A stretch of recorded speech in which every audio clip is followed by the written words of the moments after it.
Happy Tuesday, everyone. Hope you're all having a good evening out there.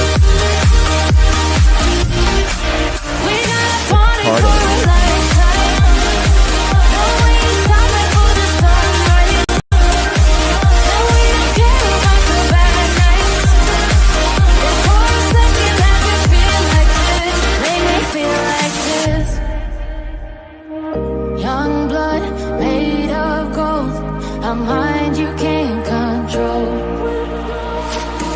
Running wild, can't come down. My head is in the clouds. Here we go. Gotta keep this feeling, keep on breathing, even if we're slipping away. So I close my eyes and lose myself now. Do it like it's only today. We got a party for a lifetime. No, we ain't stopping for the sunrise. No, we don't care about the bad nights. For a second I can feel like this. Make me feel like this. Feel like this. How you doing?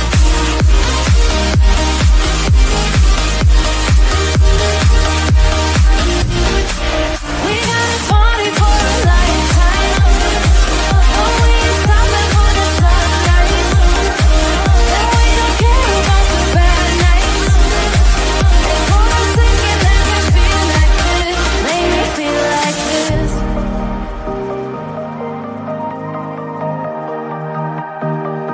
LBP. We are dancing.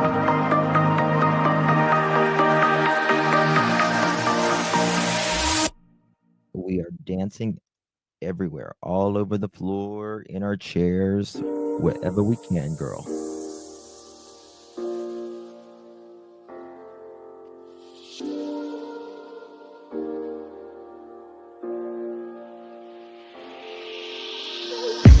I'm on my last straw. I'm broken One thing and before I'm better time. woken up. I'm done feeling your lies. I've had enough. I can't run your place in this faulty game. And all the words you speak mean nothing more to me. 'Cause I'd start over now. Rewind, and I won't let you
Let's take it slow.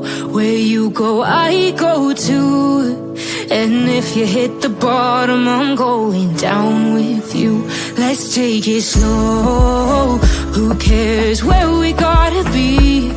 You know you'll have a good time wherever you're with me. Let's take it slow.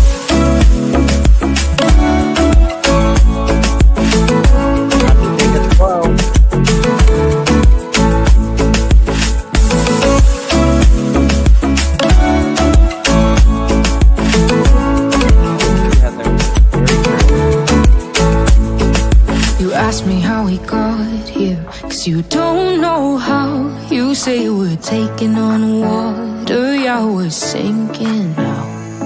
You're looking all concerned, like we're gonna drown. But we both know how to swim, no worries, let's flow for now. Let's take it slow. Where you go, I go too. And if you hit the bottom, I'm going down with you. Let's take it slow. Thank you, Sharon. Who cares where we gotta be? You know you'll have a good time wherever you're with me. Let's take it slow.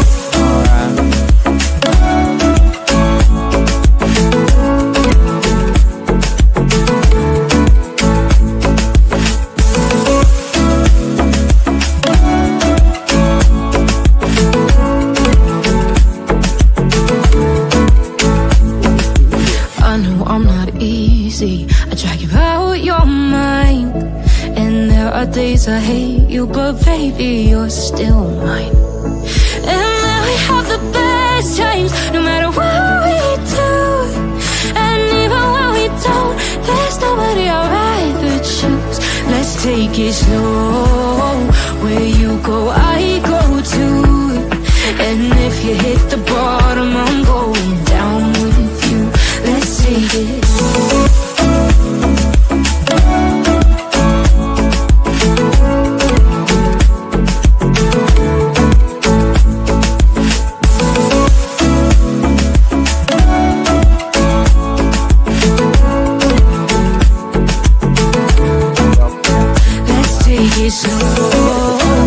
Who cares where we gotta be? You know you'll have a good time wherever you're with me. Let's take it slow. Where you go, I go too. And if you hit the bottom, I'm going down with you.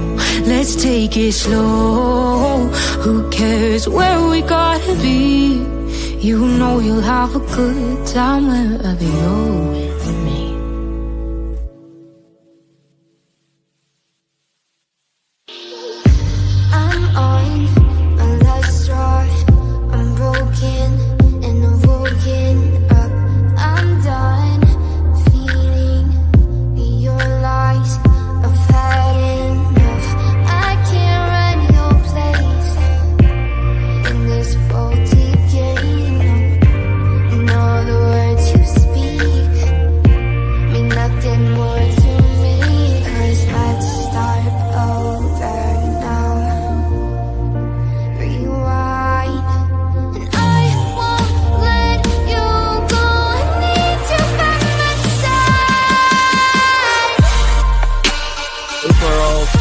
Let's ride.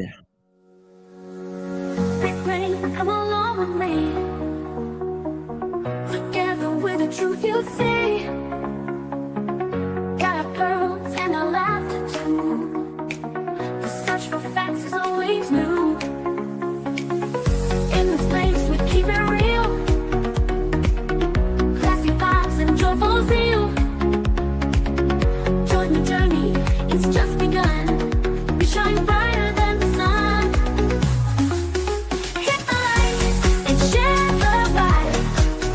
Touch those pearls, let's take the ride. Helen's here and spread the cheer. Members make the truth so clear. Spreading truth is what we do. So hit subscribe and join the crew. With every search we pave the way.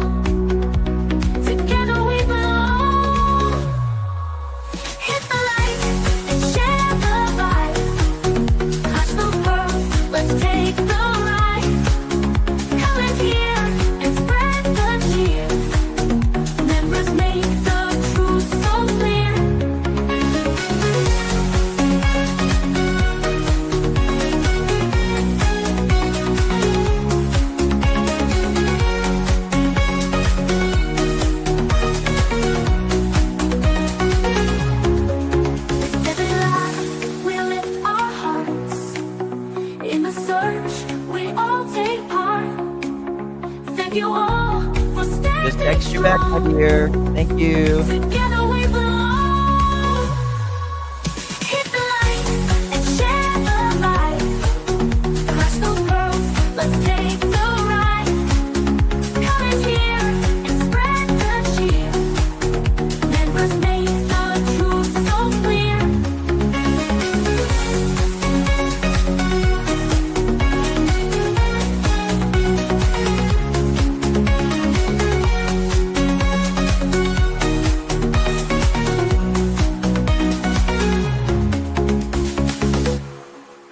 The pearls were bound Pearls. together through the storm and darkest weather. We search high, we search low, together everywhere we go. Justin's here and he's going live with the best fans by my side. We're a family, we hold strong. Together we can right the wrong. We clutch them pearls, we shine like stars. Searching wide, spreading love afar. Every stream, every heartfelt plea. We are one in this community.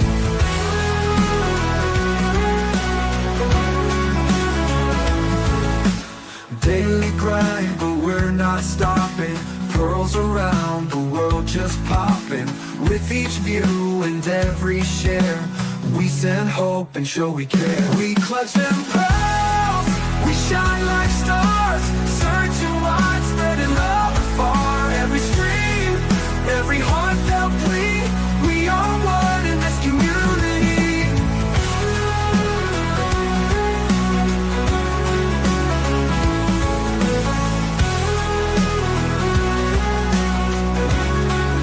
Thank you, Angel. I don't know if that was for me or for Sinner. Or were you calling me Sinner from when I used to call everyone sinners? We send hope and show we Thank you, care. Angel. We clutch them pearls, we shine like stars. Searching wide, spreading love afar. Every stream, every heartfelt plea.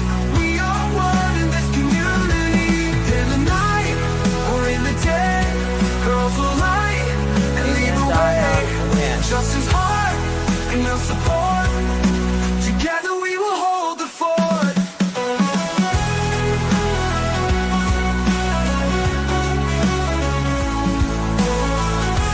Thank you, Lori. So much, my love. Appreciate you. Daily grind, but we're not stopping. Pearls around the world just popping. With each view and every share, we send hope and show we care.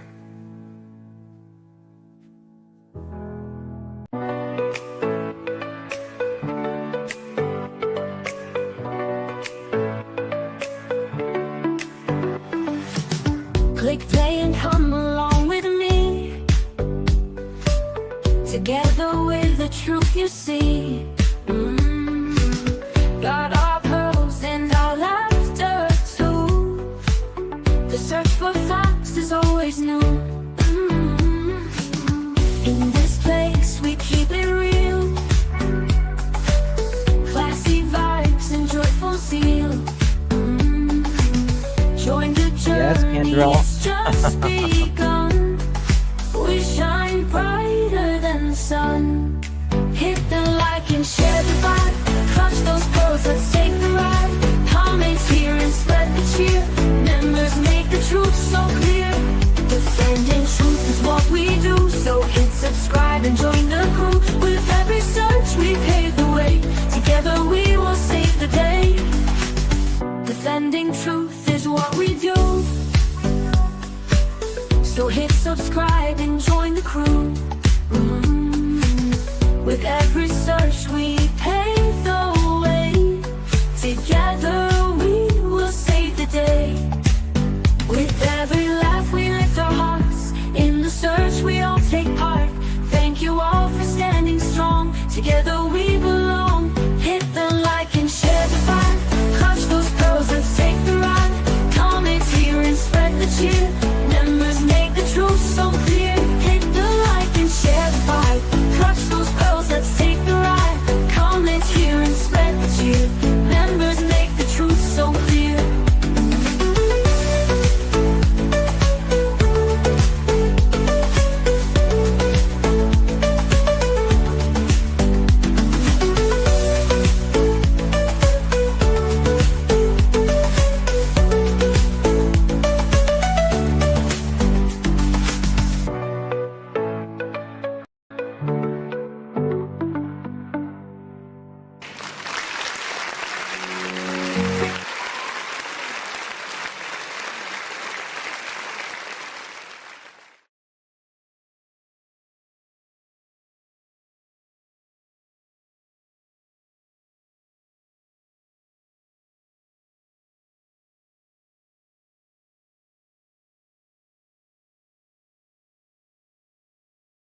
Well, hello everyone. Thank you all so much for joining me. Really do appreciate your time. You could have chosen to be anywhere on YouTube. You have a lot of options anywhere on the internet, anywhere in the world, and you chose to be right here. I know your time is very, very valuable, and I do appreciate you spending some time with me and Remy. Today is February 11th, 2025. It is currently 7:06 p.m. on the East Coast of the United States. Hello, my beautiful pearls. How you doing? Yes, good to see you all. Thank you all for joining me. I went grocery shopping after work today. I'm happy. You got snacks, Brandy. Isn't it the snacks? You got to have the snacks, right? It was my Chihuahua's name. What was? Oh, your. Oh, blessed Gizzy. It's so cute. Chihuahuas are amazing. All dogs are amazing. Cats are amazing. Monkeys are amazing. All animals are amazing, except for snakes, in my opinion. Last night's live was so fun, Justin. You had me cracking up. Thank you. Thank you. Always late. Guys, do me a favor, hit that thumbs up button so we can have a chicken party. You don't want to miss the chicken party. My brother was a radio DJ, and whatever I hear say the time on YouTube, I say it's 7:09. You're on FM dial. Yes. Thank you. Thank you so much. Snakes are drama noodles. That's a way to look at it, wanna be sleuthin'. That's a way to be looking at it. Yeah. Yeah. We got a lot to talk about in this live. A lot. I need to thank some of you guys. Sharon, thank you so much. Coming in clutch, girl. How you doing? The truth never changes, and God's love never, ever, ever fails, does it? It never fails. Can we get an amen in the house? Yes. Thank you so much, Sharon. Really do appreciate you, my dear. And we got Cindy Lou in a text message. I responded, Cindy Lou. Thank you so much, my dear. Really do appreciate you. Angel, thank you so much. I don't know if this was meant for me or Tanner, or do you mean it when I used to do my Daisy Basham and I used to call people sinners? Hey, sinners. Yep, Daisy Basham. Thank you so much, Angel. Much love to you, my friend. Really do appreciate your support. Thank you so much. And we got Lori coming in clutch at 5 months. How you doing, Lori? Hi, Justin and Remy Pearl. Keep doing what you're doing. Been here for 5 months and not going anywhere. Well, thank you, girl. Thank you so much. Love you and your quirkiness. I am a bit eccentric, and I'm okay with that. I'm okay with that. Thank you so much, Lori, for your support. Really do appreciate you, my dear. Really does mean a lot. Thank you so much, love. And we got Show Poodle. Thank you for renewing Show Poodle. We need to talk poodle sometimes. I, w- I've been to a couple dog shows, and I love animals. Period. Poodles are amazing. They're amazing, amazing. I had two standard poodles.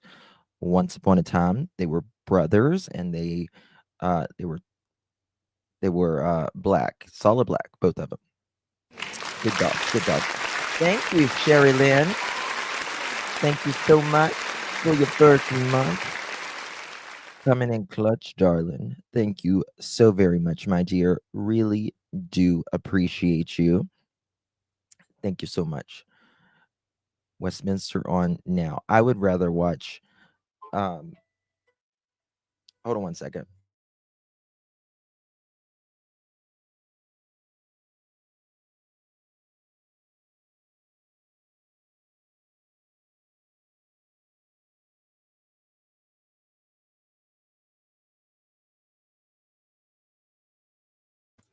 I apologize.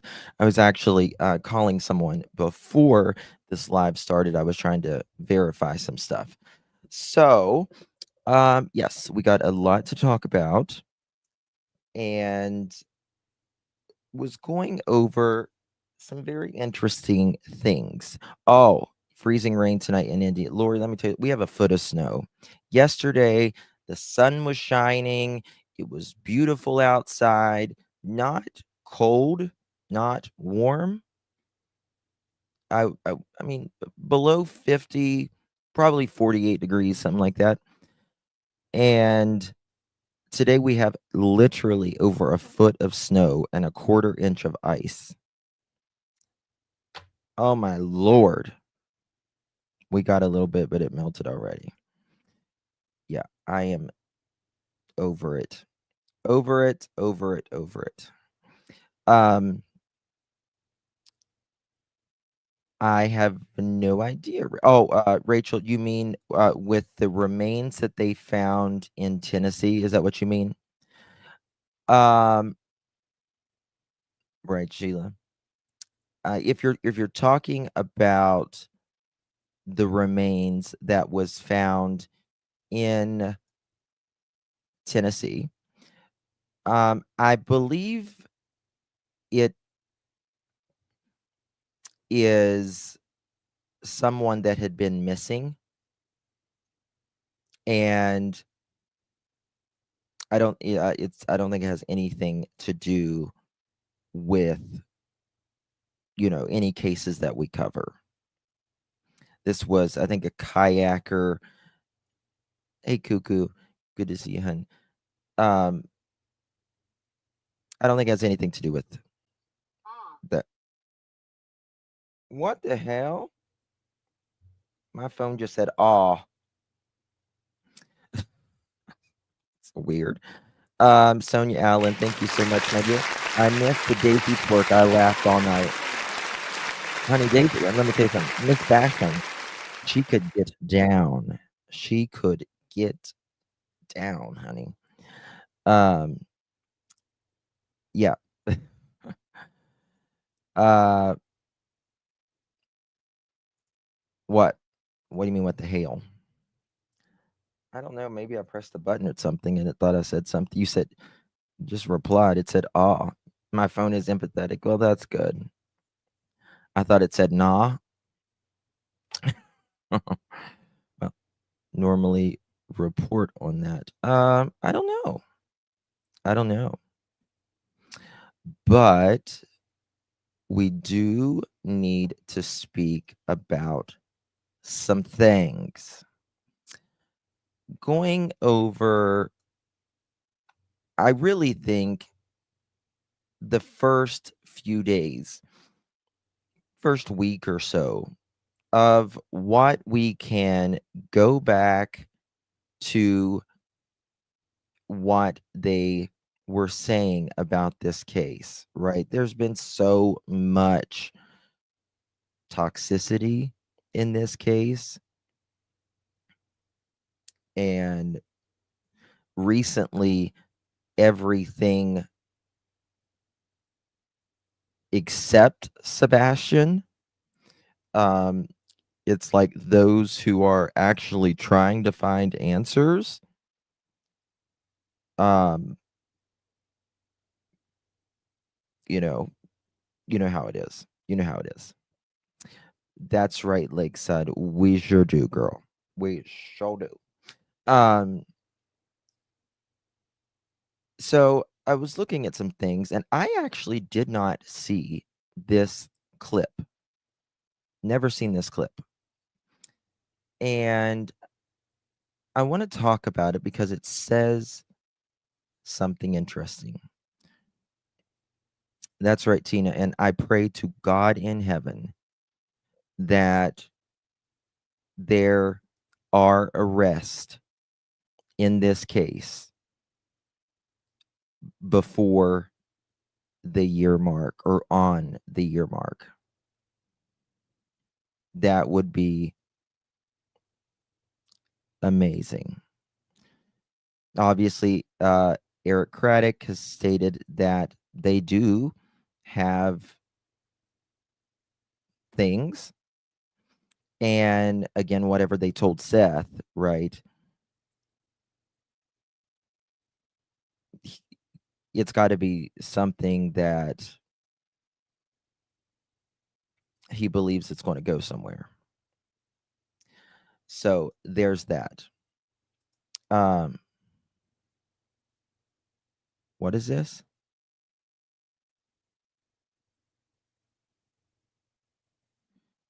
You say that you refused to watch the interview because, one second.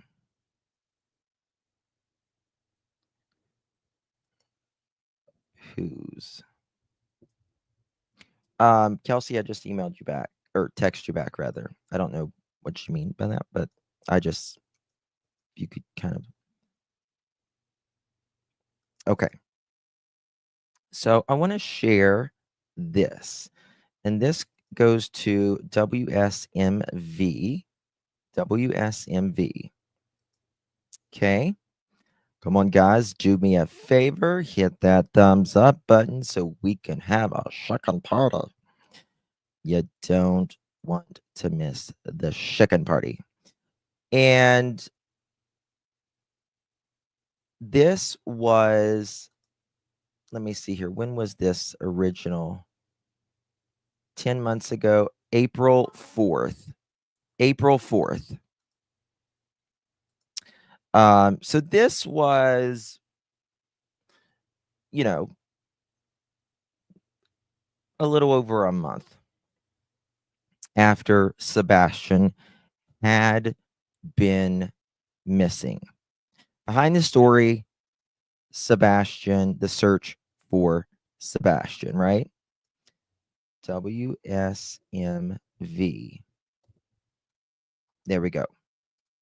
Link will be provided in the description for the replay crew. If you want to watch this on your own without my commentary, or you need it for future reference. But for now, let's get it started. Okay.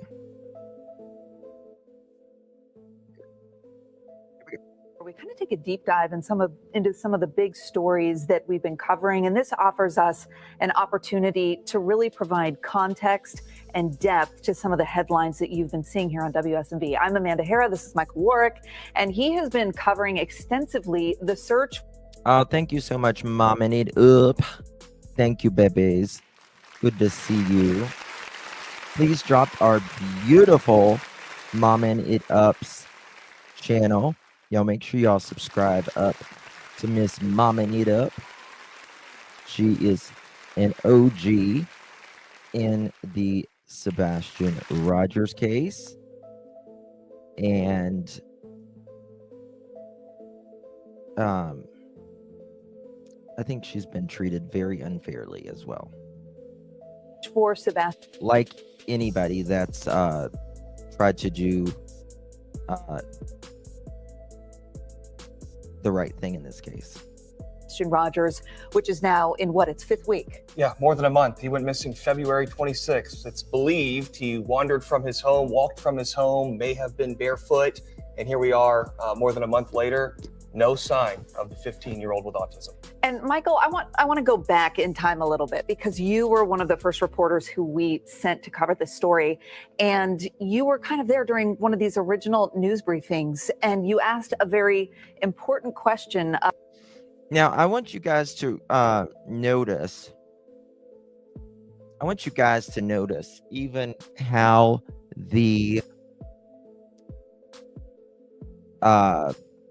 anchors here,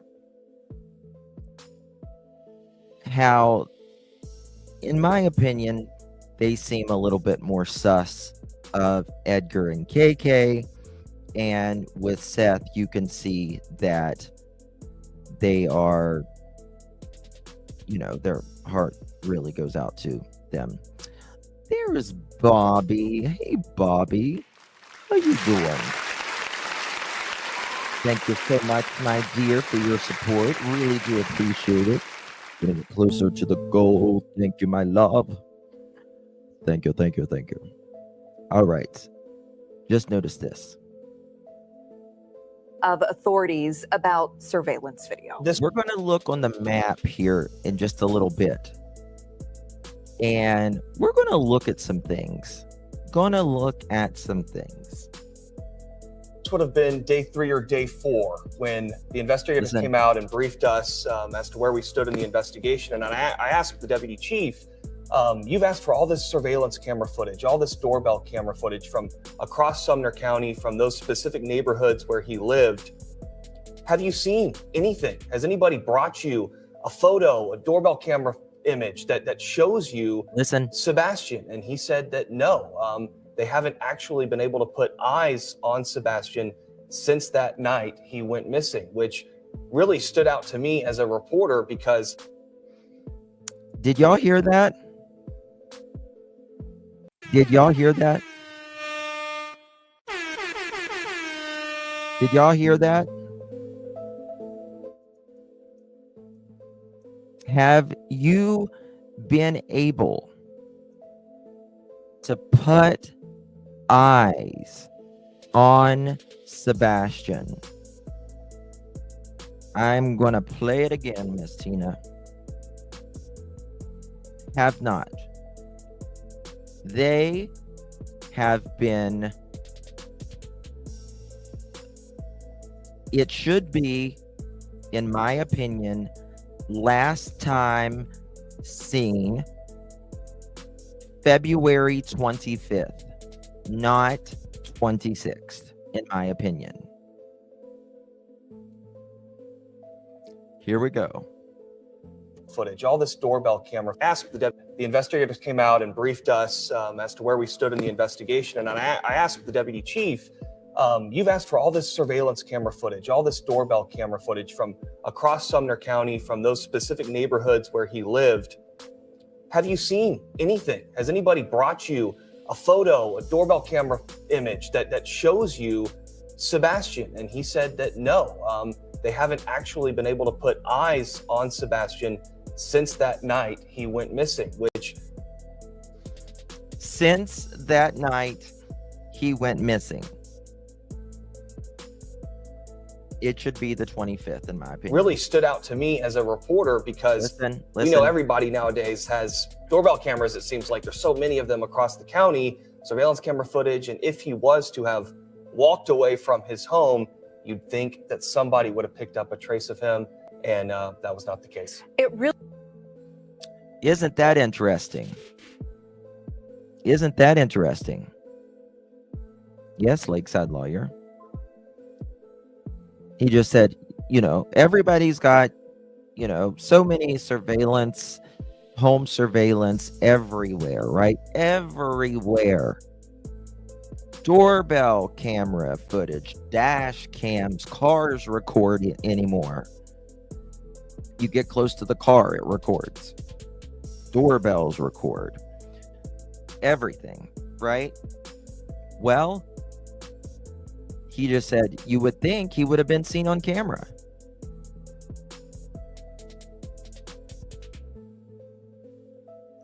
No bueno. I can't type tonight. That's okay, Smiley. Good to see you, baby. Can't. Nothing. Amazingly true. How are you doing? Thank you so much, my dear. Really do appreciate you renewing your membership, girl. Good to see you, my love. Thank you so much. Sue M, welcome, my dear. Appreciate you. Welcome to the Pearl family. And may I say, pearls look amazing on you. Thank you so much, Sue. Y'all welcome Sue to the newest Pearl member. Thank you so much, Sue. And thank you so much, Amazingly True, again, renewing your membership, my love. Really is mystifying, and you can kind of pick up on the fact that investigators feel frustrated with the lack of leads or the lack of movement, I guess you could say, in the investigation. Exactly. It's something I sense talking with them. They are frustrated. They've covered 2,000 square miles in just a few days since he went missing in February. They've done another search this week. They're bringing in boats. They're bringing in ATVs and search dogs. They've got boots on the ground, walking through woods, checking ponds. And they have what they say is very few clues as to what happened to Sebastian. And it's something I sensed is that they are frustrated. And it's tough for them. It's tough for the public. And it's interesting to kind of see, you know, they originally decided to scale back their search efforts, right? So they said, okay, we've got people on standby. We're going to respond if we get a lead. We've got boots on the ground that can go immediately, but we're scaling back the search efforts there at the scene. Yeah. So that kind of happened. There was a lull almost in activity. And then within, you know, since yesterday and today, we've seen hundreds of people now back in the area around the home where he disappeared from, his family home. So it's just interesting to see, you know, go from this lull, no new leads from what authorities are telling us to all of a sudden, you know, this recanvassing effort that's involving hundreds of experts out there. Right. Some new people. That's interesting, isn't it? You know, they searched for the week, and then they said they're doing the investigative, and then they went out around April to look at specific spots. We're going to talk about some specific spots here in just a minute. So get ready for that. People that are out there that hopefully can shine some light on some things that they may have missed. It's important to point out that in the few days after Sebastian went missing, in those original press conferences, they said that they were working under the belief that he wandered from his home, that he walked away, and that they were out searching for him, and it was just a matter of them finding him. That was working under the belief. Notice whenever they are always speaking about, you know, Edgar or, you know, KK rather, you know, they're operating under the belief.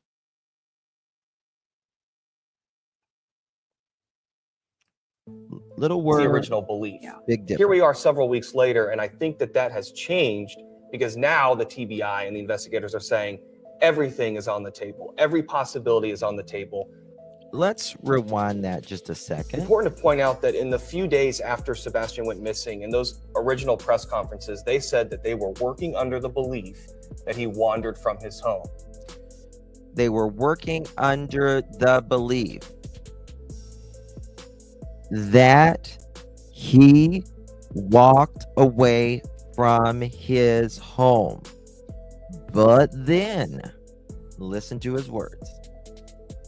That he walked away and that they were out searching for him, and it was just a matter of them finding him. That was the original belief.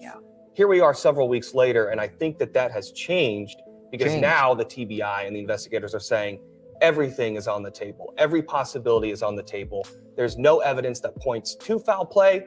There's no evidence that rules out foul play. So I think that that has kind of changed a little bit. That belief that he just walked away from his home, sure, that's a possibility, but it may not be exactly what they believe at this time. Right. So isn't that interesting? That may not be what they are actually believing at this time. Now, these journalists, they work with law enforcement every single day, right? They talk to them, they get information that you and I are not going to get off the cuff.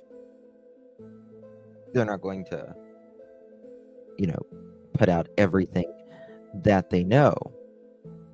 But right around March 3rd, March 4th, even March 1st or 2nd,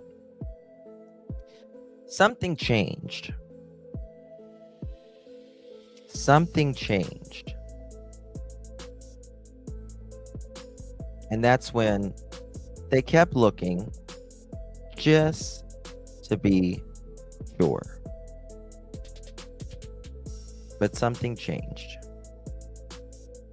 Holly Thompson had an exclusive interview with Sebastian's Listen. mother and stepfather, and they talked. Listen to how they speak about Edgar and KK, the words that they use, and then listen to the words that they use with Seth. It's very interesting. Directly to that point and said, we don't even believe that he simply walked away based on his history. So take a listen to that. He's not a runner. He's never run away before. I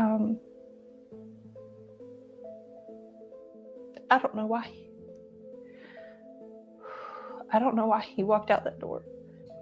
And so Saying they don't even necessarily believe that he walked out the door. Well, because he didn't, in my opinion. He didn't, in my opinion. Right? We've got a camera that will literally pick up the lights being turned on and off across the street in their home. If a lights kick on the camera, certainly anyone out in the yard will pick up the camera. Let's be real. So just kind of to clarify and give context to that, they're basically saying that this is not something that he would do normally. He wasn't the type of child that would just leave regularly. So that's why this is confusing to them. If he did indeed walk out the door, why? Yeah, and he could have. I mean, there's only a certain number of things that really could have happened. Either he walked away willingly and it's just a matter of people finding him. He may have walked away willingly and somebody took him. Somebody may have done something to him. I mean, there's only a certain number of theories at this point that could explain where Sebastian could have gone. I know that people with autism, kids with autism, some experts have come to us and say that is something that they do. They wander. It's a reason that they check some of those bodies of water because they can be drawn to bodies of water. So it's... Hold on. What was that? Regularly. So that's why this is confusing to them. If he did indeed walk out the door, why? Yeah, and he could have. I mean, there's only a certain number of things that really could have happened. Either he walked away willingly and it's just a matter of people finding him. He may have walked away willingly and somebody took him. Somebody may have done something to him. I mean, there's only a certain number of theories at this point that could explain where Sebastian could have gone. I know that... Right. There's only a certain... This was April 4th, 3rd or 4th, 2024. This was a little over a month after Sebastian went missing. I had never seen this clip. I've never seen this. And I was like, dang. Which I thought I had seen everything. But I was really digging last night. And there is only a few things that could have happened to Sebastian, right? He either walked out or he didn't. And to me, in my opinion, there's way more evidence to suggest that someone in that house did something than there is him walking out the door. That's my opinion. And the reason that is because there is no sightings of him on camera at all. Not only is that my opinion, that is what law enforcement says. Right?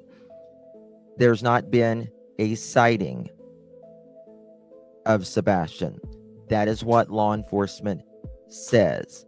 There has been no articles of clothing, no footprints, no scent. That is what law enforcement says. But there is, at 3:10 in the morning, a vehicle that shows up in the neighborhood, one person gets out, goes toward the Sebastian's home. Another individual appears to come out with them. Now, we could say that would be, possibly be Sebastian, but the problem is these two individuals were roaming around in different people's yards. They appear to do something around the trunk or the hatch or the back of this vehicle. And then the person gets in, backs out, and the other person runs back toward the home. So it's, pretty basic math. One person gets out of the car, goes to the house, another person comes back with them. They do something around there, and the other person goes back to the home. To me, there's way more.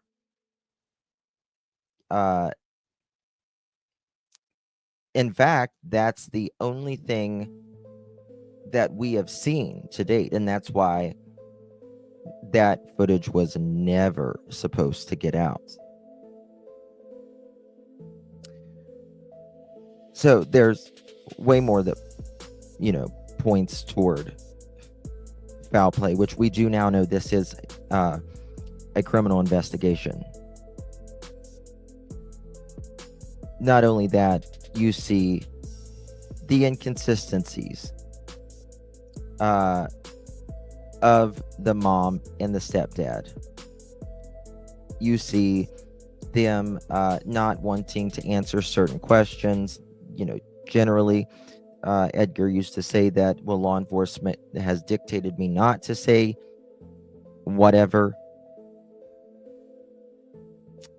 We know that that is not true now. And then recently we find out that between the 25th and the 26th, there is 2 vehicles. At the time Sebastian went missing, between the times Sebastian could have went missing, that are not normally, again, not normally in that neighborhood. Isn't that interesting? Isn't that interesting? Need to thank my dear Lady Justice coming in clutch. How you doing, darling? Thank you so much, Lady for Justice. Appreciate you, my dear, and thank you for being a member. Really do appreciate you, babe. Stephanie Williams, thank you for all you do for your subscribers. Thank you, Stephanie. Really do appreciate you, my dear, and thank you for being a member as well. Lady for Justice, coming in clutch. Bring it home, Justin. Truth will set them free. We love you, Sebastian, Wayne, Drake, Rogers. Amen. Thank you so much, my beautiful Lady for Justice. Really do appreciate you. Listen to how they speak on Edgar and KK, and they're going to bring up Seth here shortly. It's very interesting, the language. People with autism, kids with autism, some experts have come to us and say that that is something that they do. They wander. It's a reason that they check some of those bodies of water, because they can be drawn to bodies of water. So it's like the word you used is mystifying, and I think that's the best word that we could use. Earlier this week, it seemed like a little nugget was dropped by investigators that could potentially lead us somewhere of value. And they had mentioned during a news conference the other day that a pair of glasses had been found during the search for Sebastian. They have since come out and said the glasses that we found do not belong to Sebastian. this is off the table as a piece of evidence or a clue in the case for. Now, remember what Edgar's sister said at 5 o'clock in the morning on Facebook, the 27th, 24 hours almost to the dot after Sebastian went missing, that Sebastian, the only thing he left with was his glasses. That's a very odd statement to me.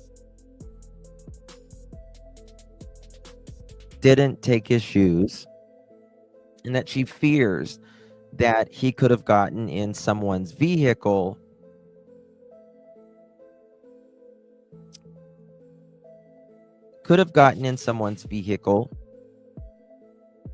and they could have fell asleep.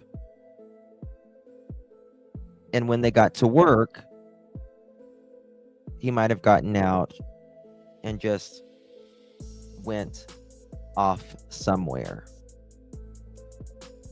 I've always wondered if that was preemptive. Was that a preemptive strike, so to say? Because if you think about it,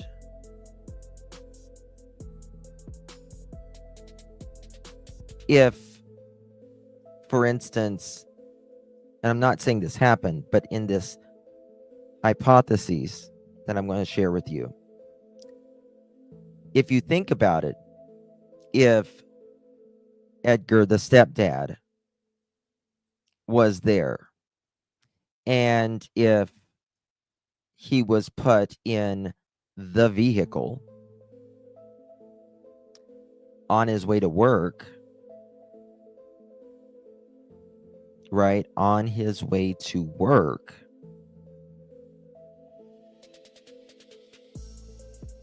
was that a preemptive move? They also said, the sister also said, he might have taken a flashlight. Well, we know that there's flashlights just in case this video came out.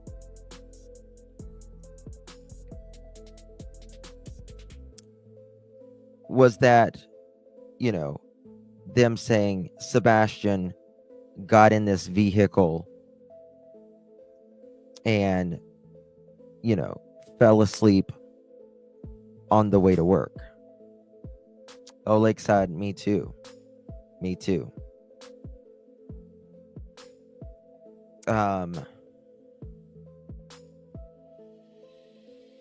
I do believe more people know than one or two individuals. The behavior is off, in my opinion. Maria, thank you so much, my darling. I really do appreciate you. Thank you so much for your support, my dear. Good to see you, Miss Maria. Thank you so much, my dear. Thank you. Really do appreciate you, love. So, I've always wondered, because who says this at 5 something in the morning? This is my nephew. He's missing. I wonder if, you know, he got cold and got in someone's car. The only thing he took was his glasses and a flashlight, no shoes. I'm wondering if he fell asleep in the back of someone's vehicle on their way to work. He woke up after, you know, the person got to their work and vanished that way. ... I'm trying to think outside of the box. Well, that's pretty convenient, if you ask me. That, number one, you're related. Number two, we don't know where the stepfather was. or days and weeks, and he's the only one that we don't know days and weeks. And not only that, he with all of this, we come to find out that there is actual flashlights around back. There is an actual vehicle there, and this individual could have been going to work,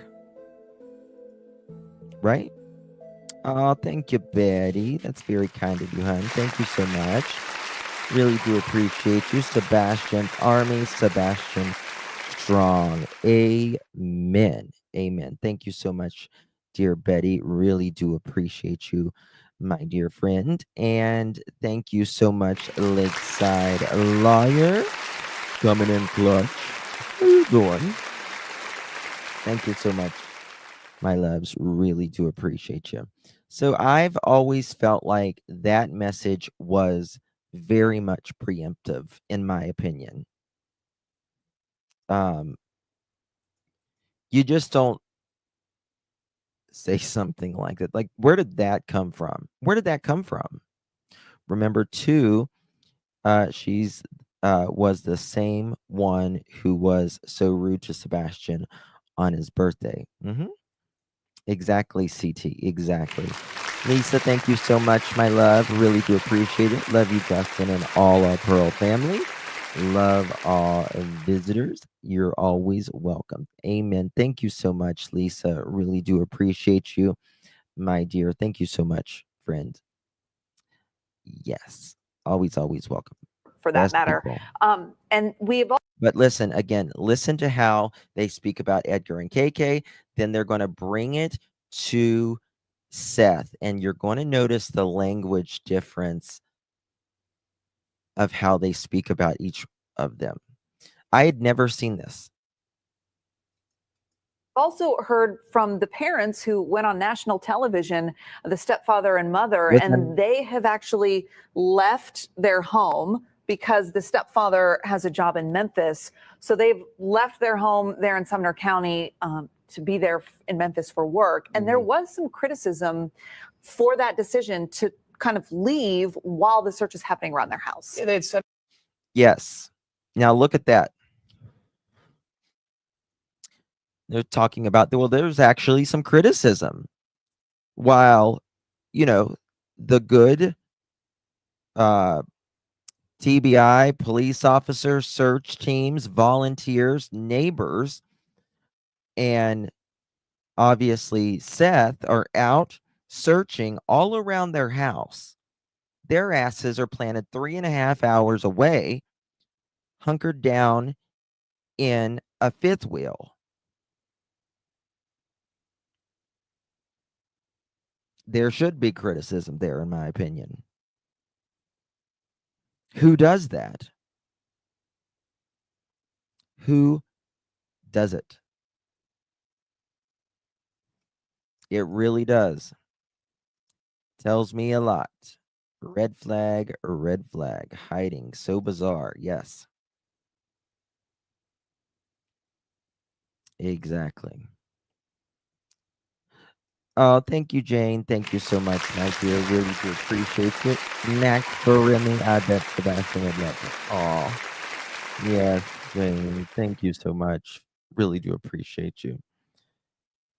I hope he's out there okay. And one day maybe he can meet Remy. That would be amazing. Thank you so much, Jane. Really do appreciate you, my dear. Peanut coming in clutch at 2 months. Thank you so much, babe. My heart aches. Imagine how Seth feels. In my opinion, these people are evil. You know what always pisses me off? And I'm just going to be blunt with you guys right now. Pardon my French. It always just infuriates me that someone who is a parent or a family member isn't working toward finding their child. And it frustrates me that people have answers to where Sebastian is right this second, and they don't say anything. So Seth suffers because of that. More importantly, Sebastian does.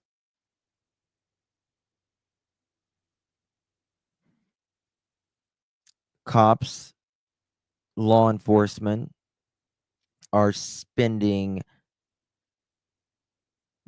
countless hours, resources to find where Sebastian is. We all want to know where he is, and that there are people right now that knows exactly where he is and choose to do nothing for their own selfish reasons. Even if, you know, they can use the excuse, well, I don't want to get, they don't want to, maybe they would speak if, they didn't get bashed or whatever. That should be the last of your worries. Number one. Does that stop Seth? Does that stop any of us? Does it stop any of us? That's called an excuse. That's exactly right. That's extraordinarily small minded and selfish. In fact, I think that is unspeakable, selfish, self centered, and self seeking. Oh, because they, people might be critical of you. You're going to keep that from finding your son. What if he is being harmed right now? What if he is being harmed right now?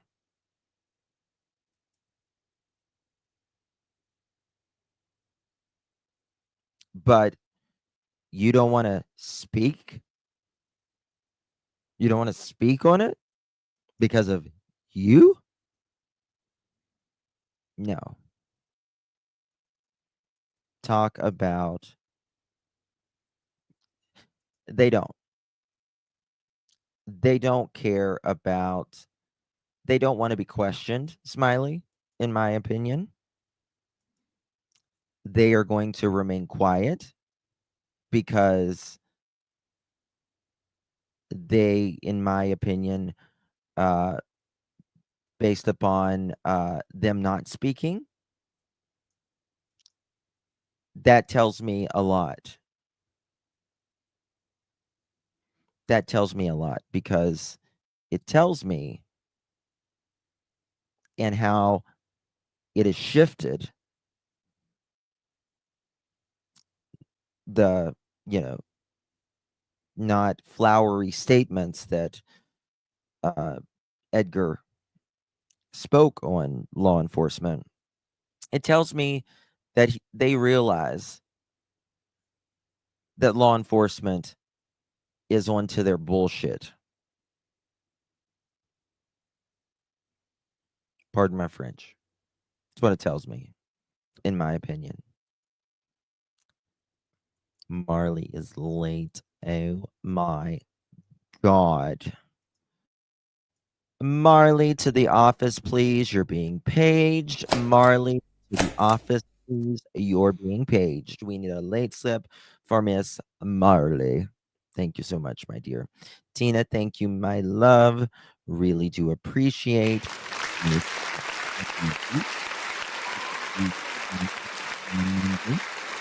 And thank you, just another human. Really do appreciate that. Very generous of you, my dear.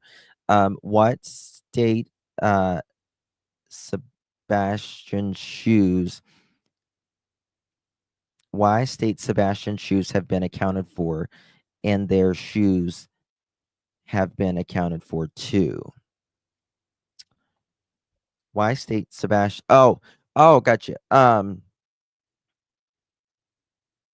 mean, listen.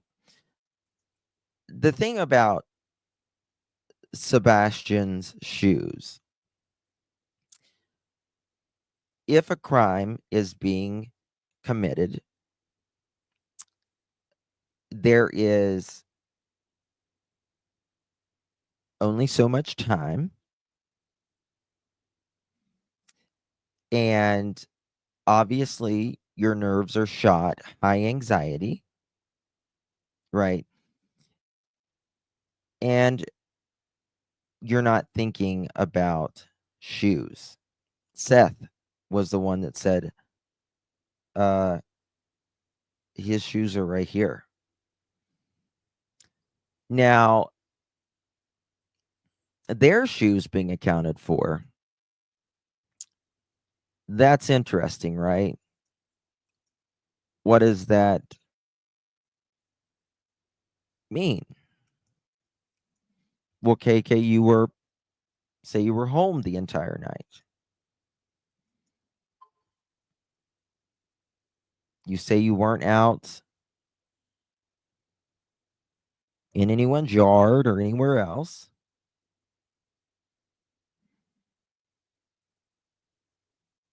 I want to know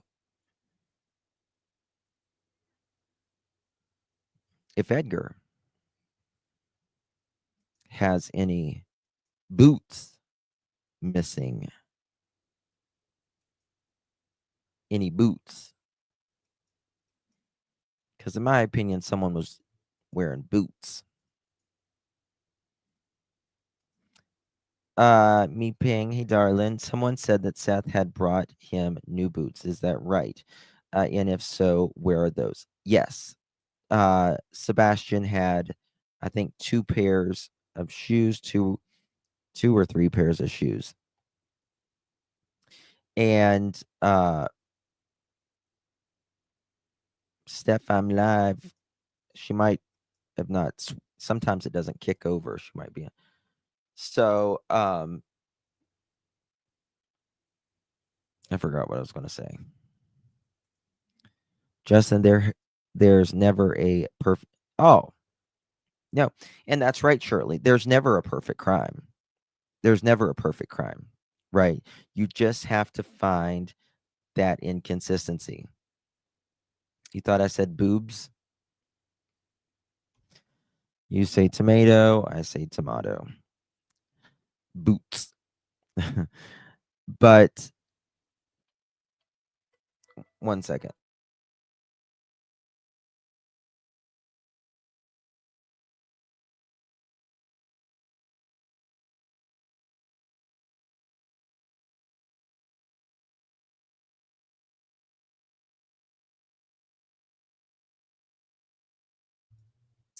So that just shows you right there. That just shows you right there. They forgot shoes. If they forgot shoes, and again, if involved, which in my opinion, Sebastian would not have walked out the door without his shoes, that shows you right there. This is not perfect.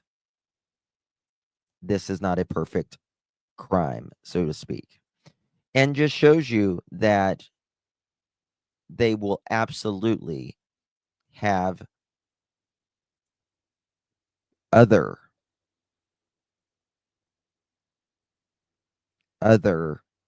uh mess ups. That's huge.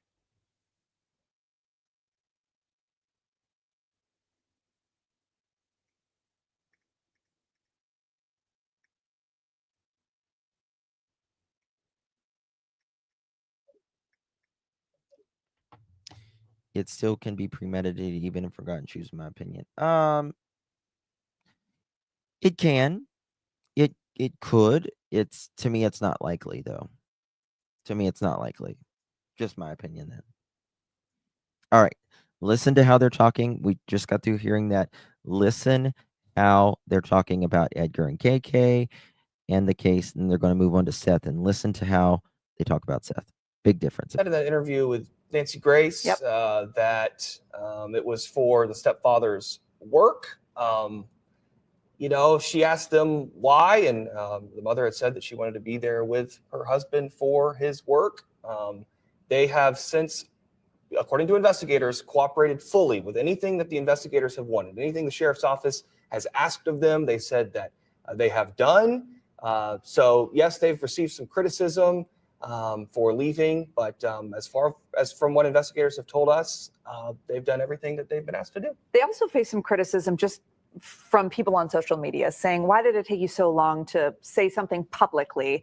And in the exclusive interview that they did with Holly Thompson, they said, please don't judge us. You have no idea what we've been going through. And they talked a little bit about this emotional roller coaster with. Now, remember, they used to blame and said law enforcement, kind of told them to, not speak. Now, that's not true. Not true at all. In fact, law enforcement came out with a statement saying, more or less, we've been asked, the Proudfoots, I guess, have been asked to keep their privacy, and when they're ready, I guess they'll speak, or something to that effect. And they did not speak until the very day that they came out and said, we've looked everywhere. This is now an investigation. That same day, Nick Barris said, I'm here to tell you this is a criminal investigation, 100%.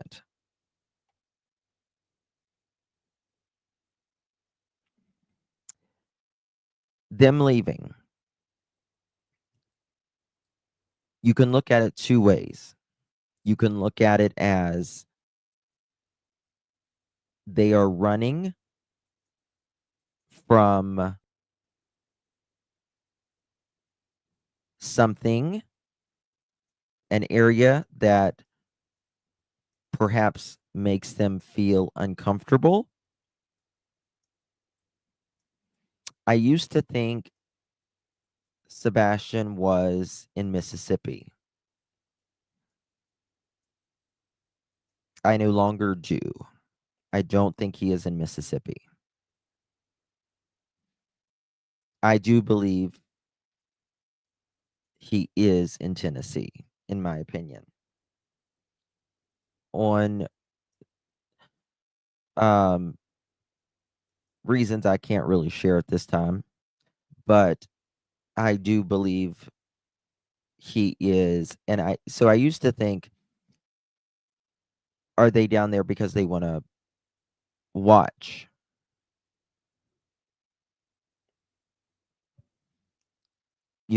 Watch what over something, but now I feel like you're going to go in uncomfortable situations. You're going to go where you're more comfortable at. Right? If most of us would never leave our home when law enforcement is still searching around your home in that area, and your child could show back up at any moment. So, in my opinion, they went where they were more comfortable, away from more eyes that know who they are, know what that something is not passing the smell test, right? Who would find it more comfortable to drive 3.5 hours, stay in a fifth wheel whenever you say your job is up in the air, in which you never went back to work at that location? So you weren't getting him ready for work. You actually weren't getting him ready for work because he never went back to work there. You were more comfortable in that fifth wheel than you were your $700,000 beautiful home, 2-car garage.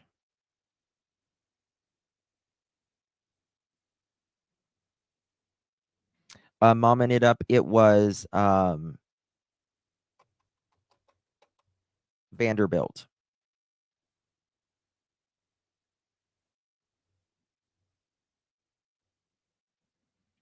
So I do believe Sebastian is closer to home. The average uh, person, if someone is discarded, and I pray that didn't happen, I'm just telling you statistically, is within 25 miles. The majority is within 25 miles of their last known location. But then you have to think about Letitia Stout. She drove literally across the country. Then you have to think of there was a missing child. He was originally from Pennsylvania. He was driven to Indiana.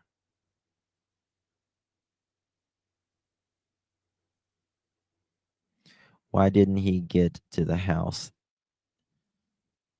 Do we know if CP worked 3 hours away? Why didn't he get to the house to 1 p.m.?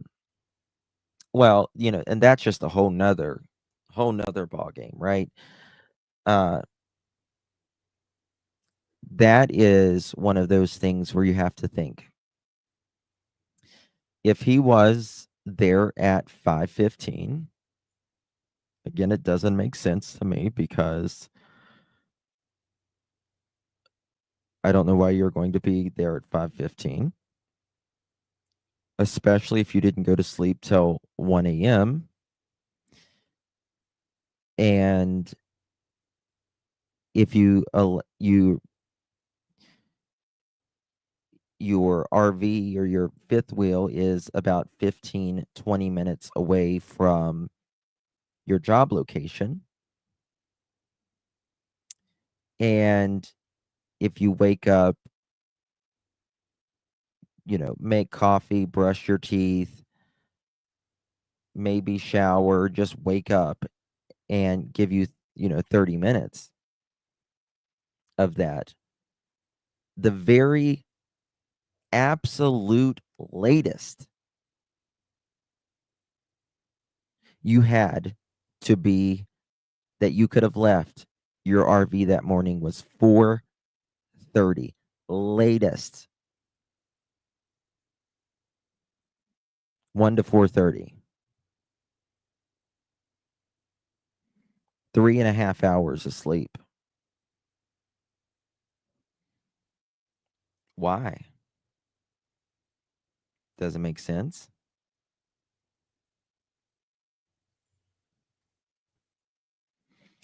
And if he was there at 5:15, that means you were working when you got the call from KK at 6:03, 45 minutes later, after you allegedly arrive at your work, 45 minutes later. Then you call Sumner County Sheriff's Office, and then you get off the phone with them because, in my opinion, they told you to hang up and call 911. And then you call the non-emergency line, what you call dispatch, which is the non-emergency line.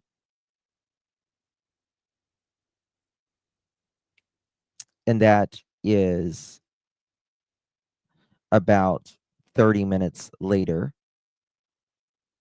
after you get the initial call from KK. So we got 6:30 to what? 10:30, 11:30, 12:30, 1:30. So you were there for several hours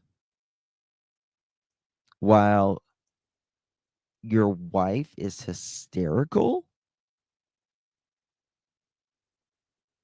allegedly, doesn't know where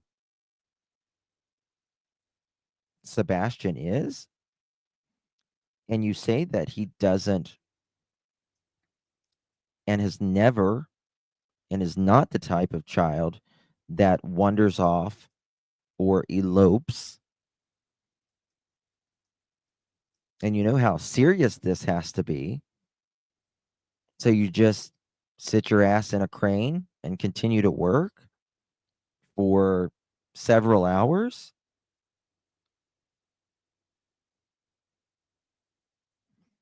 Got it. Got it. Thank you, Be Great 88. Thank you, my love. Wouldn't it be something if shoes took socks and feet down? If shoes took socks and feet down. Yes, that is interesting. That is interesting. Thank you so much, my dear. Really do appreciate you. Thank you so much, my love. And I mean, either something smells in Denmark, or they just simply don't give a rat's ass about where Sebastian is. One or the other.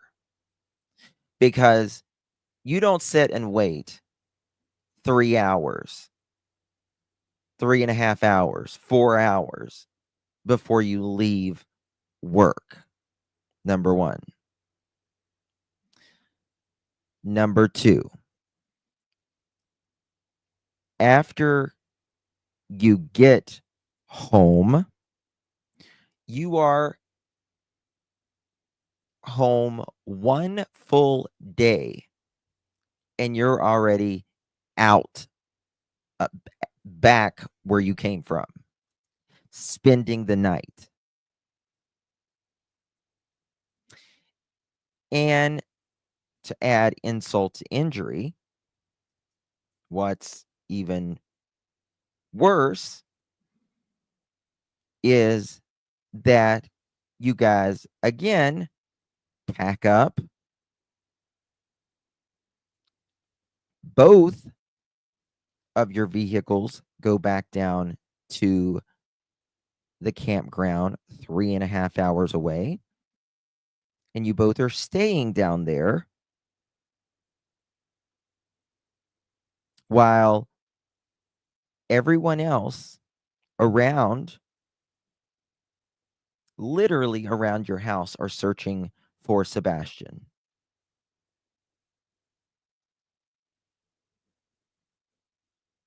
So either you are blithely unaware, don't care, at all and still continue to not do interviews for Sebastian, still not be proactive in him being missing,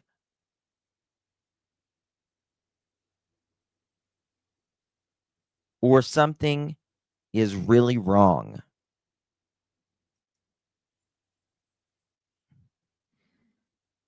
And someone's not being truthful. Either you don't care because of the things that I just mentioned, or something is really wrong.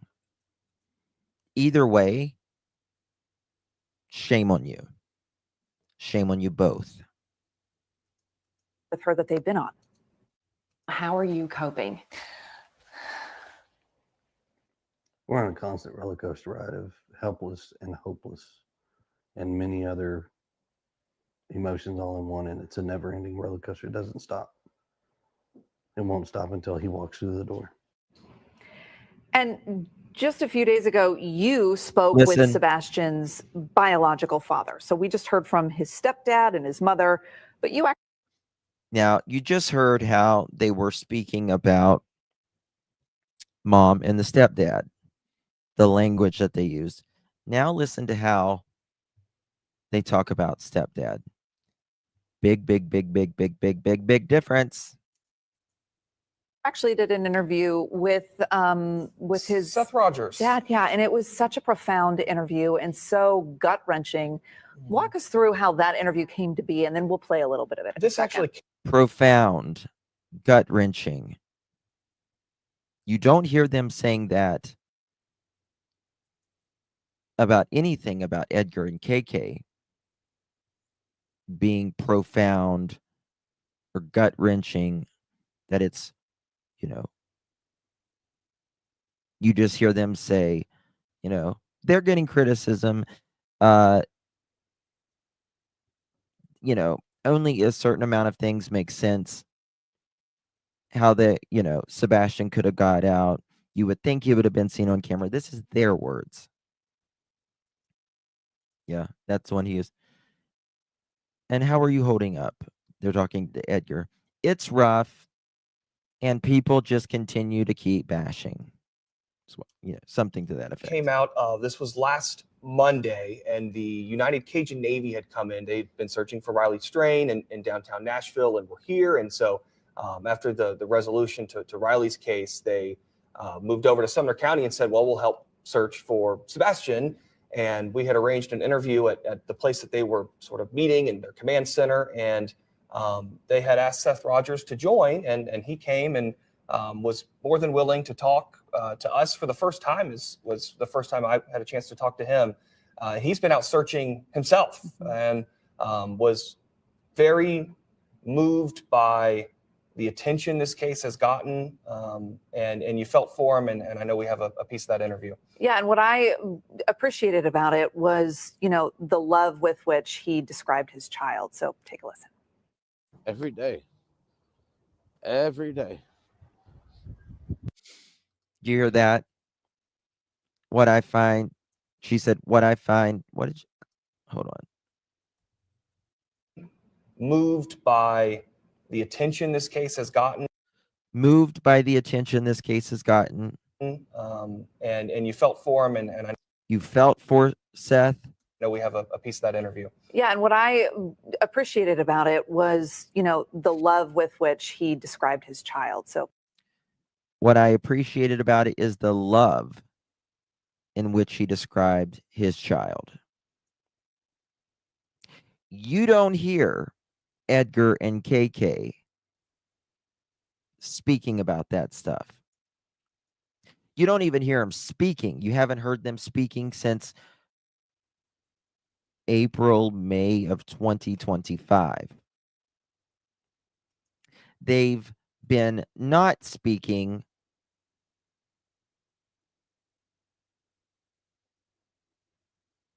three times as long as they ever spoke. take a listen. Every day. Every day. I have to. Stop looking is to give up hope. And I'm just not into that. He is my heart. If you get to know him, you'll smile all the time. When you see him coming, you'll smile. When you hear his laughter, it's the sun coming through the clouds. I mean, just to hear him describe his son like that, goodness. It's just kind of gets your heart immediately. What is one thing that really stuck out with you? Because you've kind of been in the thick of it, Michael. See the difference? Yeah. His voice is the sun coming through the clouds. See the difference? See the difference? That is the difference, folks. Thank you so much, Dream. Really do appreciate your love. Implanted trackers for all children that their location is only activated when a missing person's report is filed or an Amber Alert sent out. Radical, yes, but when will we put these cases to an end? I mean, I'm sure a lot of people would be okay with that. You know what I mean? Um, uh, at the least, um, an air tag in their shoe you can do, right? In the tongue of their shoe or the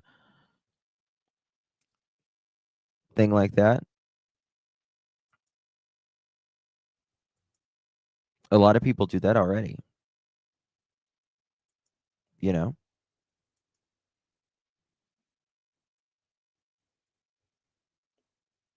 What's going on, Scotty? Thank you so much, Dream. Really do appreciate you. Thank you, my love.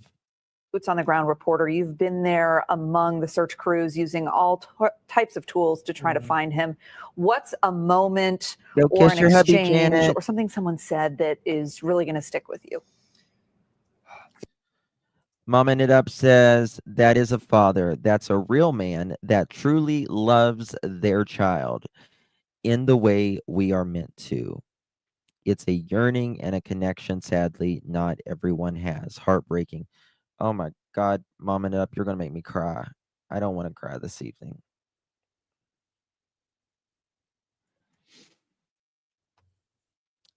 Yeah, you're exactly right. And let me tell you something. Ew, I'm trying not. I talked to Seth, and I really worry about him. Like, really, really worry about him. When he, he gets really, really, really low. Really low. And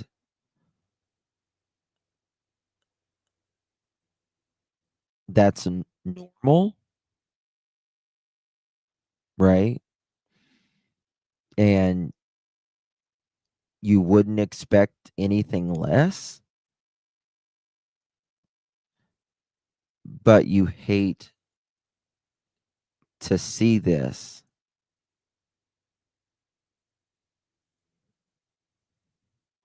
because there are people that know where Sebastian is right now. And like I said, they continue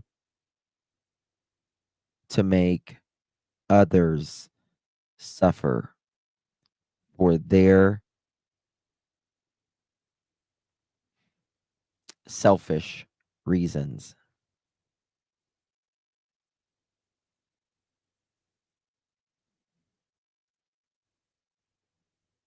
Oh, Mom It Up. Exactly, Brandy. He does. Nothing. It's The attention that this case has gotten from the people who live in that area, who truly went out and were walking along rivers and in woods and checking their sheds as they were asked to do. We even got a chance to speak to some people who have autism or have children who have autism. And if you want to talk about people who have their eyes on this case, it's those folks who know what it's like to raise a child with autism, who know what it's like to have autism. And this case is one that they are thinking about all day, multiple times a day. And for them to get a resolution to this case would mean the world. And I think it's something that just resonates with all parents, right? Like this is every parent's worst nightmare, and to see this unfolding is just so troublesome. Michael Warwick, thanks for sharing your perspective with us. We should mention TBI says they've gotten more than 300 tips. They're really asking people for a couple different things. Only share evidentiary information. So factual information not based in rumor if you're submitting a tip. They want to hear your tips, but they don't want it to be something that you heard on social media. And they're also asking people not to spread misinformation on social media. They say that can bog down their investigation. They got to spend time following up on leads that are typically dead ends. So those are the two big requests. I just got a text, and this person is right. They said, Edgar, in one of the interview, well, not really an interview, he was just on panel, and they kind of answered a couple questions and was chilling on panel. And Edgar says, in the beginning, law enforcement and them didn't get along, and then they got it worked out, and everything's been fine since then. And now they are back at, from virtually not having any relationship that's positive in any way, allegedly. So what's that about?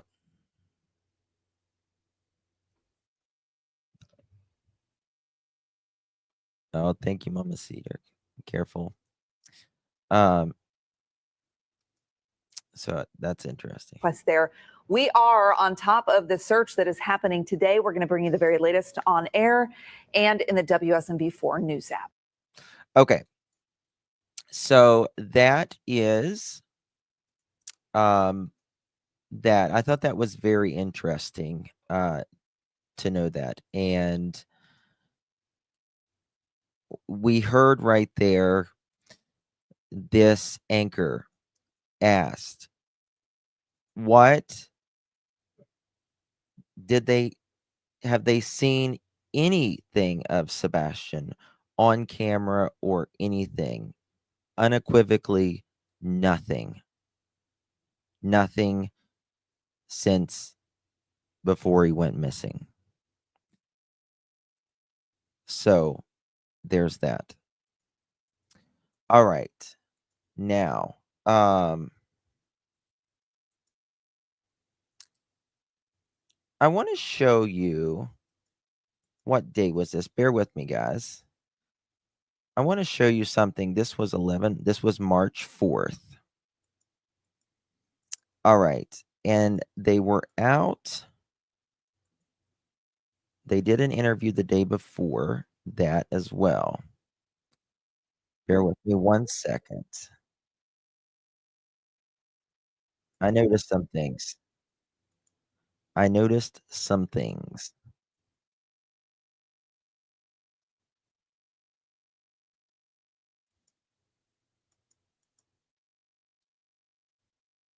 Okay.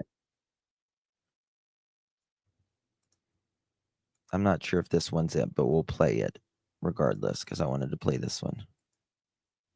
Search. Good evening. I'm Marius Payton. And I'm Lauren Lowry. Our Michael Warwick has been following this case All all right. week long from the command center. Listen to this. On a cold and wet day here in Sumner County, search crews kept up their search into the woods around Long Hollow Pike, looking for any sign of Sebastian. As crews... This is day 5.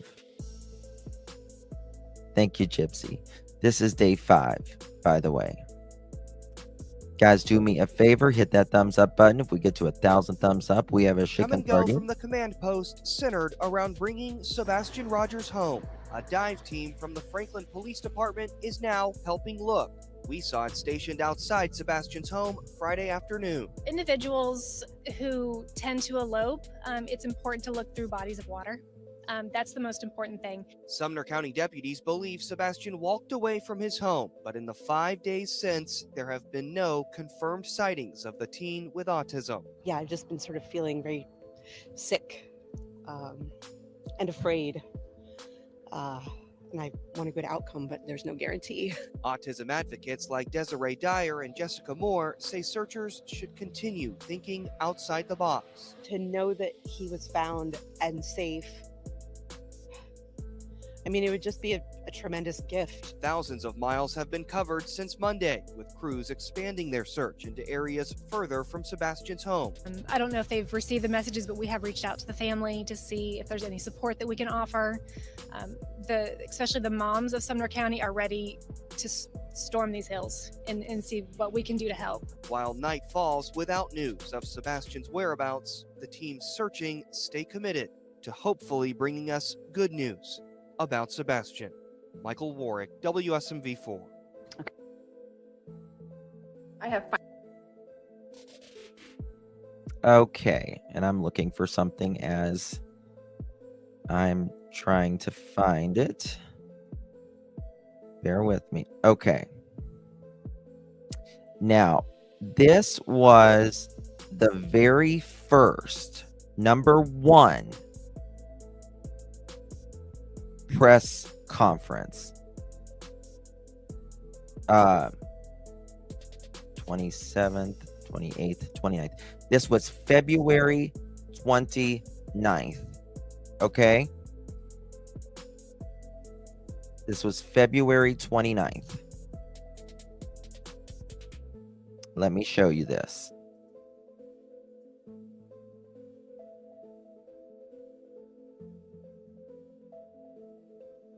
What? Did you guys see that?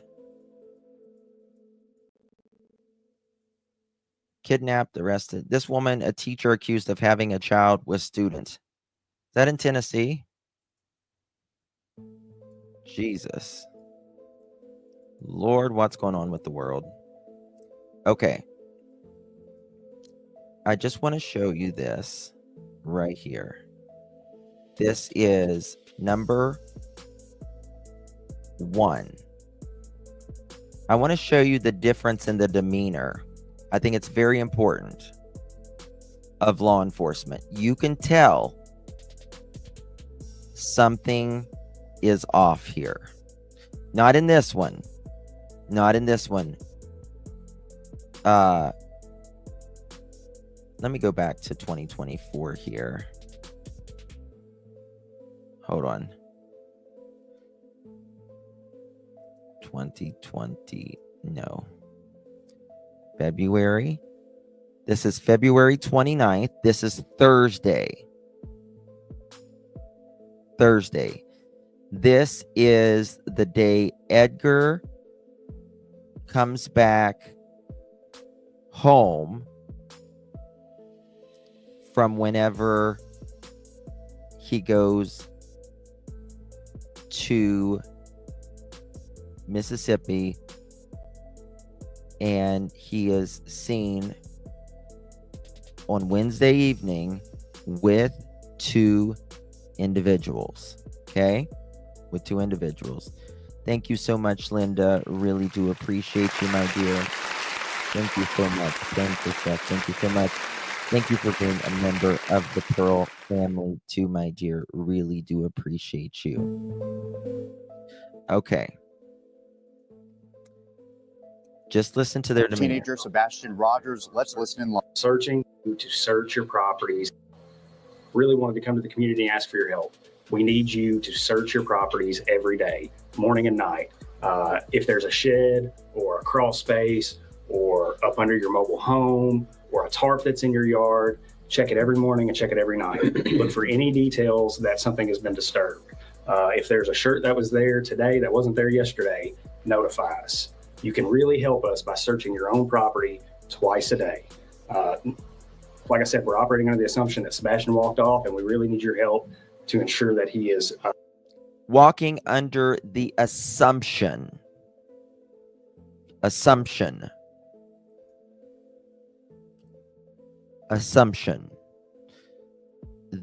Sebastian walked off.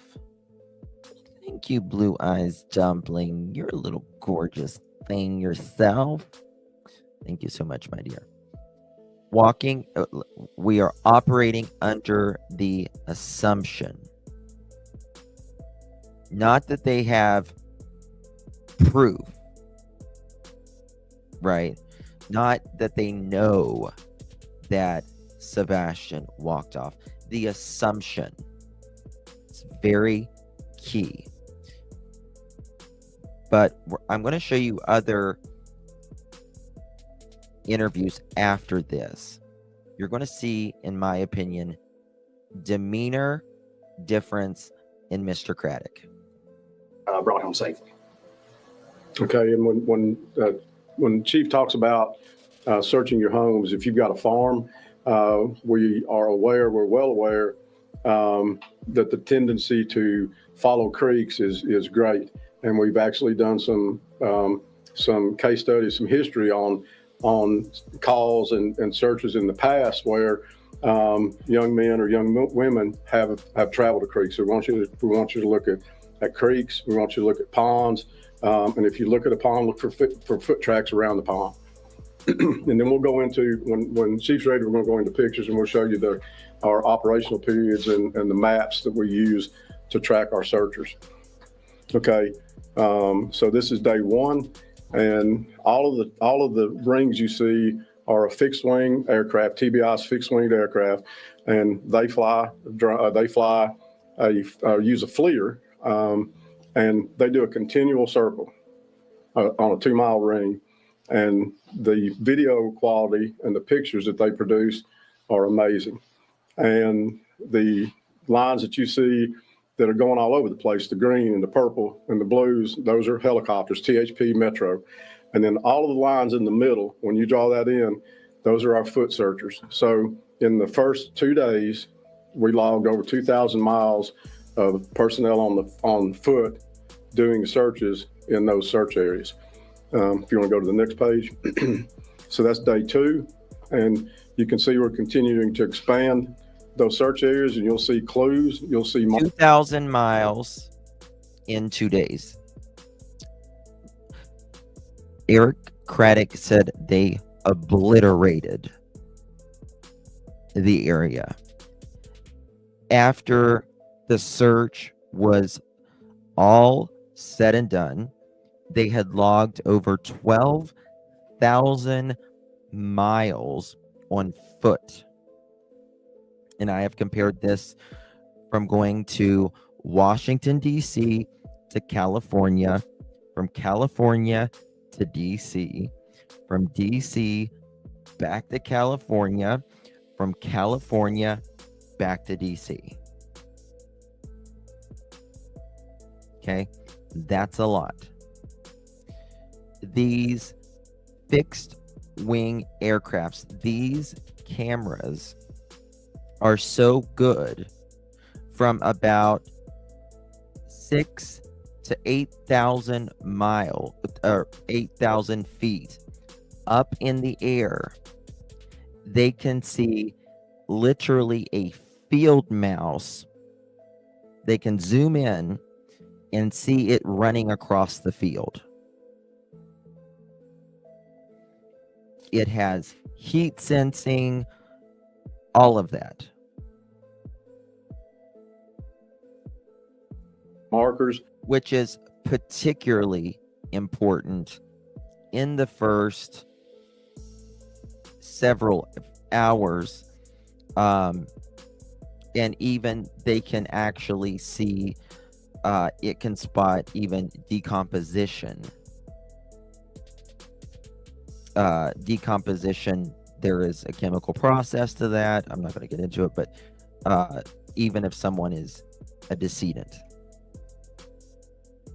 if a searcher finds something, they mark it.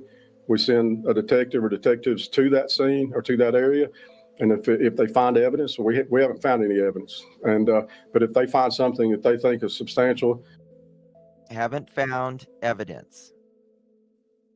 We have not found any evidence. CID investigates it. Go on to the next day. That's the next day TBI was back. That second day we had really bad weather with rain. And so these are the rings from TBI again.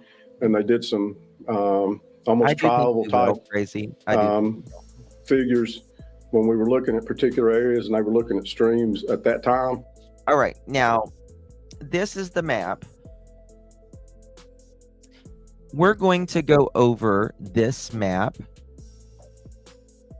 This was February 29th. Remember, it was a leap year.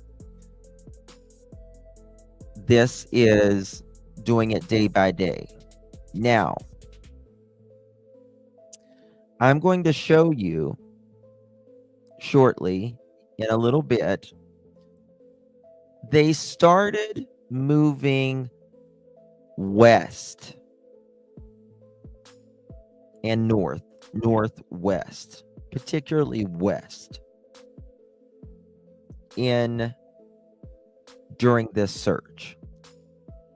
Why? I have no clue. But like with all law enforcement, they only do things for a reason.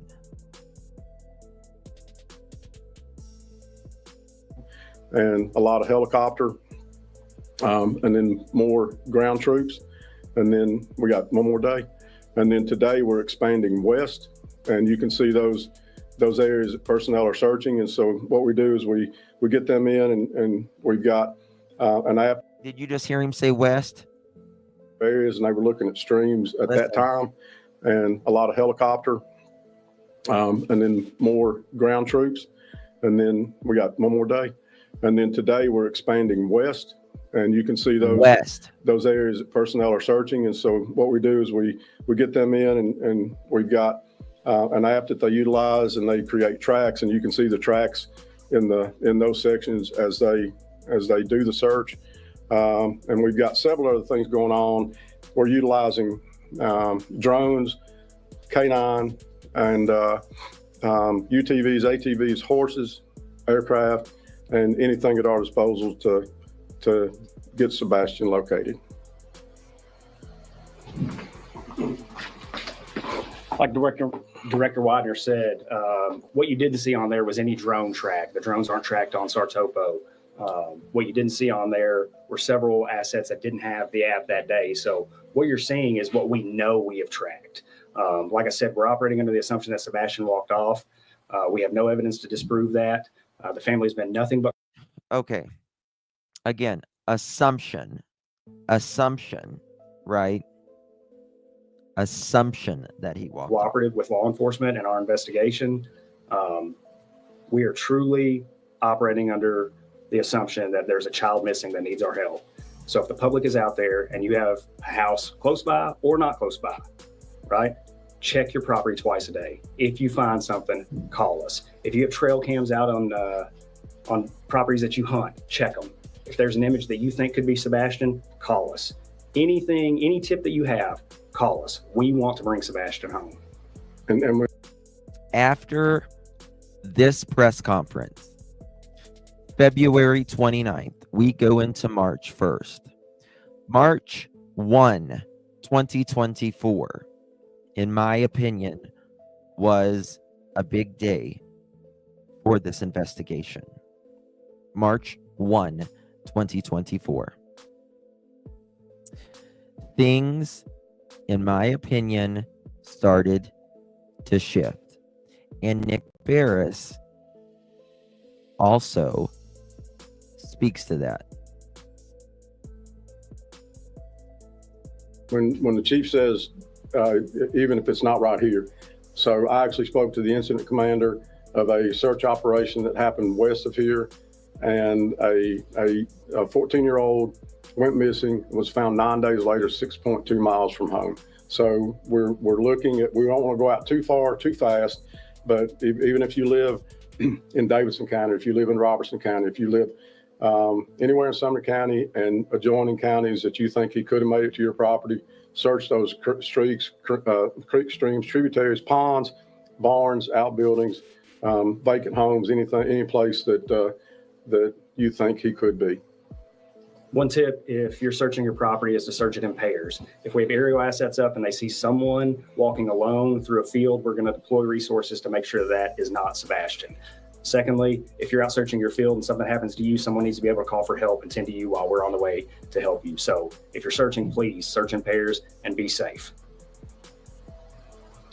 What's the weather been like to possibly affect the search?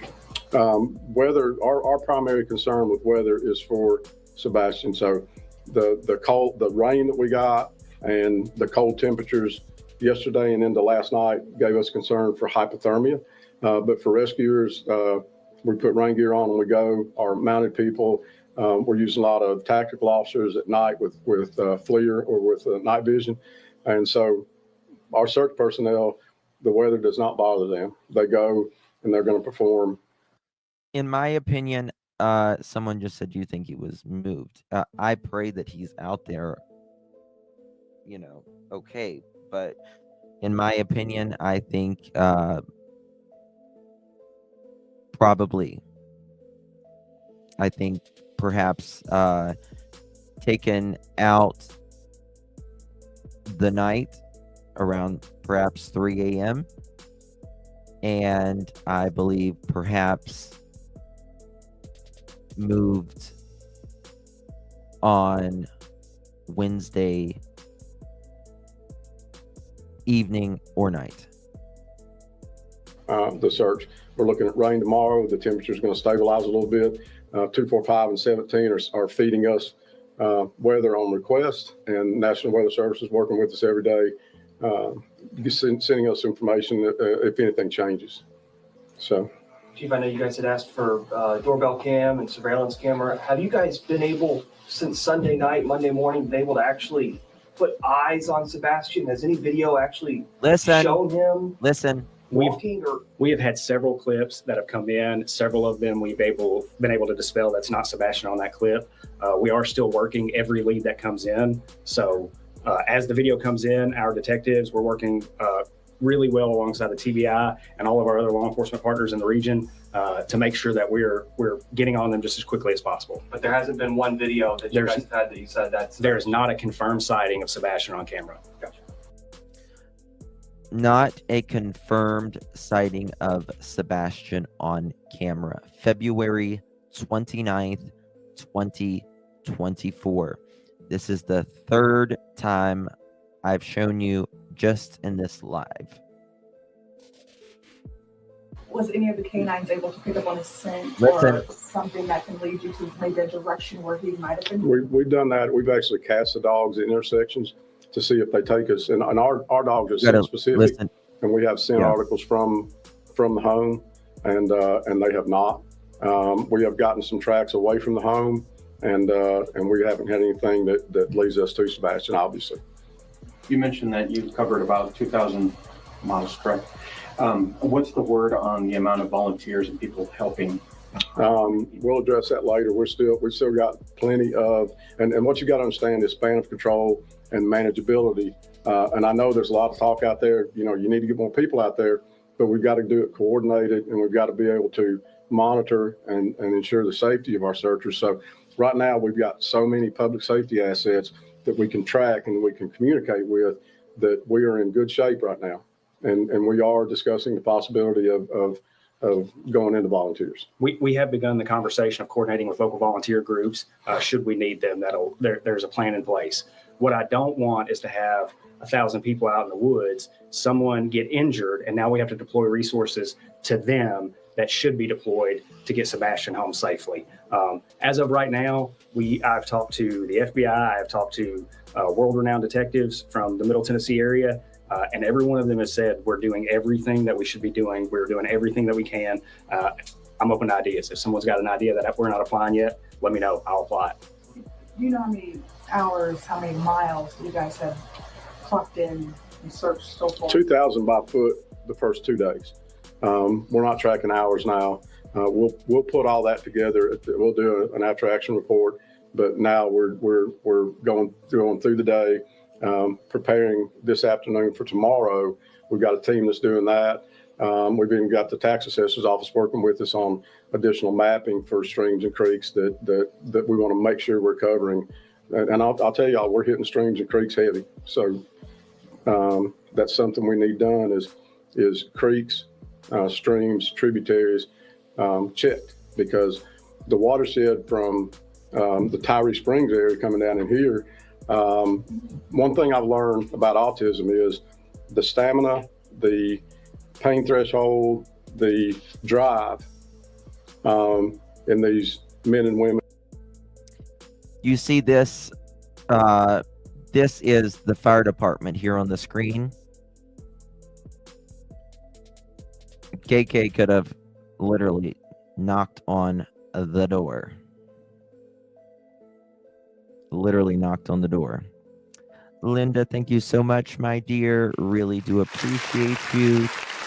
Thank you so much, my love. Lorraine, let's bring Sebastian home to set and get justice. Thank you, my dear. Really do appreciate you. Sherry Lynn, thank you so much, my friend. Welcome to the Pearl family. And may I say, pearls look amazing on you, darling. Really do appreciate you. Welcome, Sherry Lynn. Thank you, Lorraine, and thank you, Linda. When young boys and young girls. Now, just remember, I've really been looking at these really close in the last 24 hours. They are under the assumption this is the last day of February. Okay. Thank you, Zelda, my love. Good to see you, honey. How you doing, babe? A year. You're an OG. Thank you, babes. Really do appreciate you. Love you too, my dear. Thank you so very much. All right. Girls is greater than ours. Okay. So young man walked until, but he was unconscious. And we're looking at, and we urge people to get out and check those locations. A lot of farms in Sumner County, a lot of creeks in Sumner County. Look at all of the cars late into the night. I hate to cut you guys off, but I'm really focused on getting Sebastian. All of these search areas, right? All right. Now I want to show you. This is very important, y'all. Very, very important here. I want to show you 4 days later.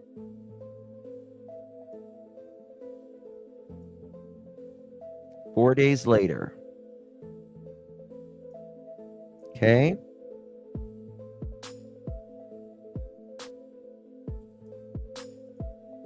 Interview March 4th. Remember, March 1st is whenever they started, in my opinion, they got something back. They got some information. They got something back. March 4th is when they halted everything. They stopped searching. This is the day that they say there is done looking, and now we're doing the investigative search. They had to have something. We're going to get to that, Tina. I'm kind of giving y'all a timeline on this to just paint it out to you, how they're weaving this. Very important. I want to show y'all. Hey, good afternoon. Watch the demeanor. Watch the demeanor. In my opinion, Eric and Ken they look more down. They look more hardened. They don't seem as upbeat, in my opinion, and they seem more serious. It is very interesting whenever you watch it out like this. Watch their demeanor. Watch how they speak now. It's like, in my opinion, something is going on. Good afternoon. I'm Eric Craddock from the Sumner County Sheriff's Office, and I'm the Chief Deputy here, joined by Ken Weiner, the Director of Sumner County EMA. Wanted to come to the public and give you guys an update on the search for Sebastian Rogers. Last Monday morning at about 6:30, Sebastian was reported missing from his home. Since then, we've conducted an extensive and exhaustive search around the home, looking for any evidence, any trace of Sebastian. At this time, the decision's been made to scale back on the ground search operations. Let me be clear that this does not diminish our commitment to finding Sebastian. This is simply us transitioning from the ground search to the investigative side. We are still committed to finding Sebastian and bringing him home safe. We have no leads, no details to indicate that Sebastian is not alive. I honestly,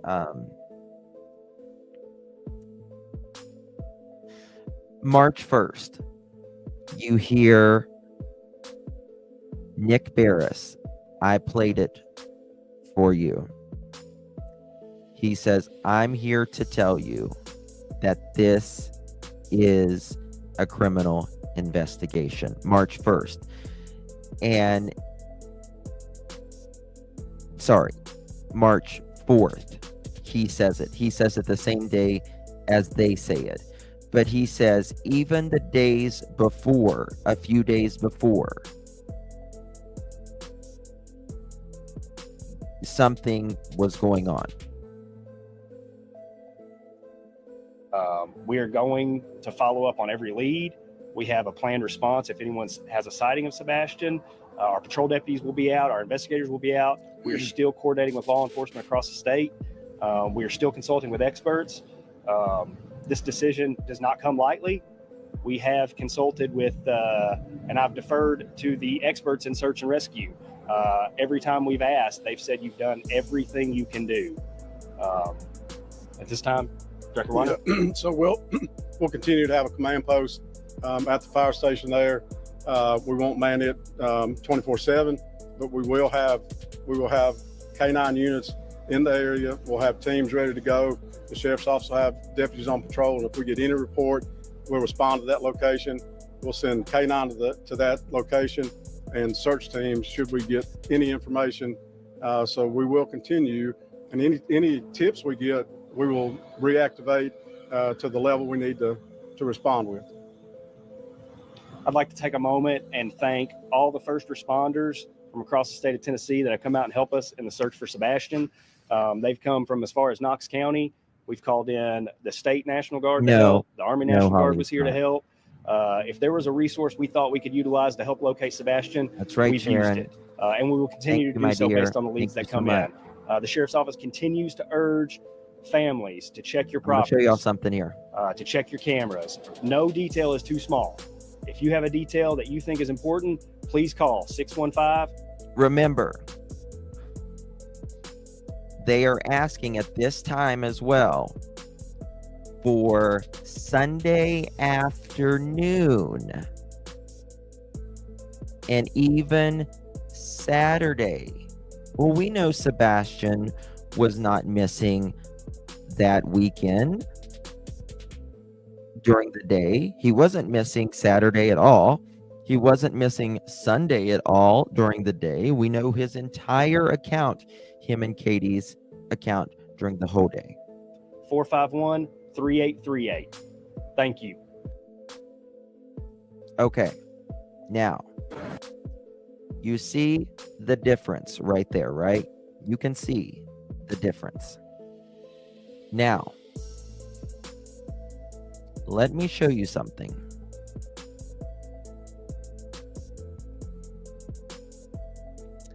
Let me find it. Where biological parents do horrible things to their kids. It has nothing to do with whether you're a step parent or a biological parent. Bear with me. I We gotta don't find it. know who he had contact with or why he would have left. Law enforcement has him and are questioning him and they're cooperating. But here's the thing. Another part of this, why it's important to take this step by step. Whenever there's a missing child case like this and time continues to pass, there's March an 4th. enormous amount of pressure. This is March 4th. This is March 4th. Same day as you just saw. Hey, Vic. Good to see you, honey. Same day. Same day as we just saw Eric Craddock. Pressure on law live. And they want something, anything to break and open up the case. And so there is a ton of pressure right now on law enforcement. So they're not messing around. I mean, if they think they have something, and I'll tell you this, the moment they think they have a suspect, okay, whoever it may be, they're going to call them out if they can. And they're going to put pressure on them and they're going to start questioning them, you know? They're going to tell them, look, we have one of you is going to have to flip it if that happens. If it's just one person, the penalty in this case, but trust me, this is a capital offense. You kill a child, death penalty's on the table. I know Ray Whitley personally, and I can almost guarantee you he would seek the death penalty in this case if someone is arrested, prosecuted, and convicted of killing him. And let's not get ahead of it. Let's see what else there just isn't an answer for. We just don't know. I'm trying to find something. Kind of looking through this along the lines and a lot of just, you know what? The county in Williamson County, or a small child can wear. Wonderful. It's something I think I'm going to do a story on. He is in Mexico with an ex-wife and a daughter. You know, knew Sebastian, you know, would visit her father. Is there a dispute? Why does he have? But that's germane to in. How did the mom, or who is it that knew that he went out on the road, or was that an assumption? If she went to bed that night thinking and knowing he was in bed, and she gets up the next morning, goes to the bedroom, finds he's not there, runs around and starts looking for him. The report is that he went out through the front door, a locked front door, and into the yard. I'm guessing that's the assumption, right? Because she was asleep. She wasn't there when he left. She didn't see him leave, obviously. How do we know that? How do we even know that he went out the front door and went down the road? I guess that's a fair question. I think that's kind of the narrative. The mother, Katie, and Sebastian. Chris, as we've heard, was not home at least until maybe the next, I don't know. I don't have all the details on his time, but he was not there. She called him the next morning to say road. Maybe that's just being assumed. That's a great question. See, that's where you kind of get ahead of yourself and all of a sudden you're like, So I would love to be able, there are certain parts of the investigation that definitely have to remain confidential so as not to jeopardize, you know, any effort to find the boy. I understand that. But I also think answering some questions and providing more information to the public is important, not only to keep it current, but to maybe put information out there that can help people think about this and move forward with it. But they've been very, very stingy with details other than just to talk about the search effort, which we all can see for ourselves, which, by the way, terrific. Well done, professional, by the book. And if he was out there, they would have found him. Period. They've done a great job. And that's why, in the absence of finding him, they're considering this foul play. He had to be taken from the area, or he would have been out there. But the more important part is, did y'all just hear what he just said there? But listen to this. If he was out there, they would have found him. Period. They've done a great job. And that's why, in the absence of finding him, they're considering this foul play.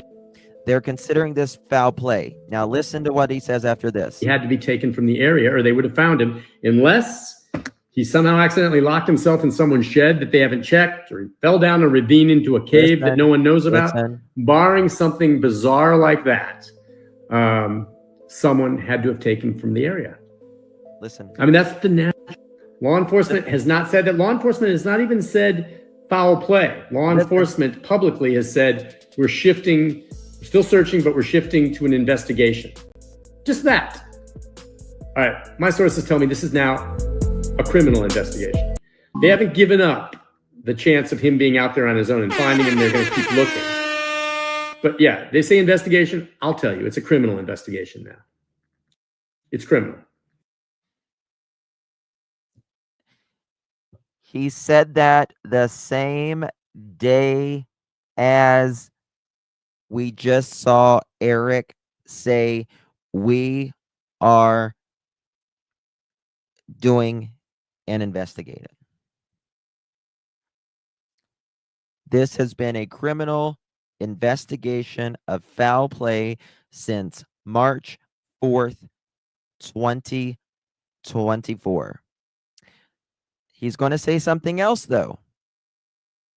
Listen to this.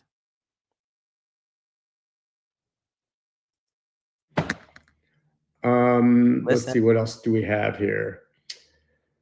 I think that's about it. I mean, just I don't want to be redundant and bore you, but I see we had at one point more than 3,000 people following this. And again, I'm sure many of you from all around the country. And gosh, I really appreciate you being a part of this.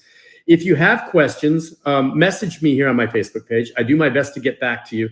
This page has about 250,000 Facebook followers all around the world, most of them, of course, here in the South. But please share my page. Share my page. The more people that can be out there sharing the page, the better. Share this story. Keep the word out there.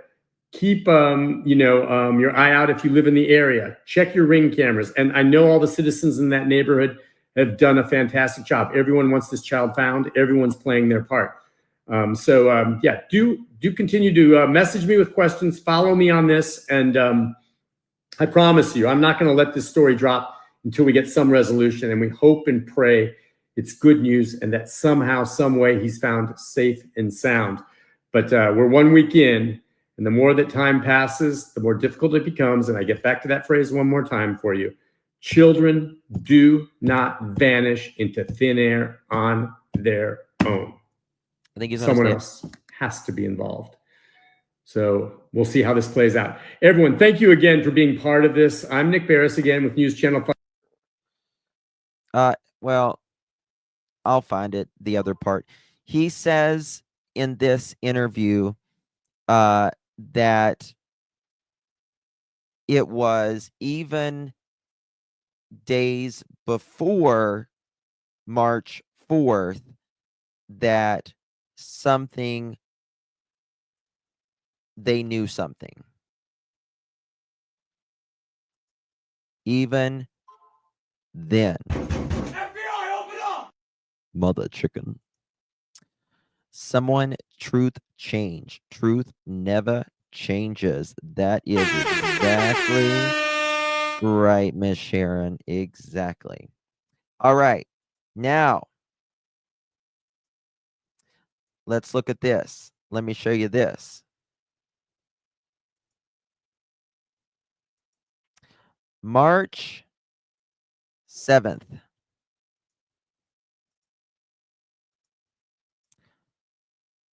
March 7th, 2024.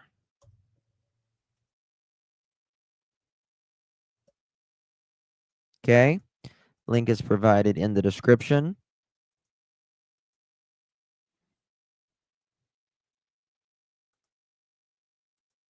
Here we go.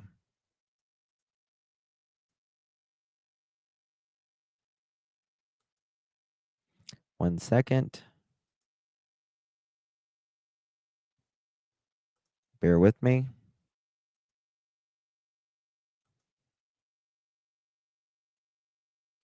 Here we go.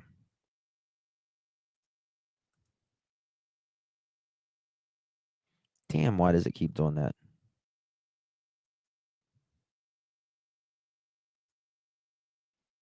Sorry, guys. WKRN. Okay.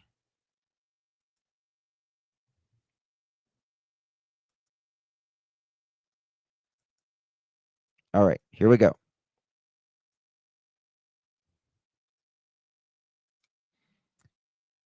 March 7th. 72 hours after Eric Craddock says we are moving toward an investigation. We're no longer searching.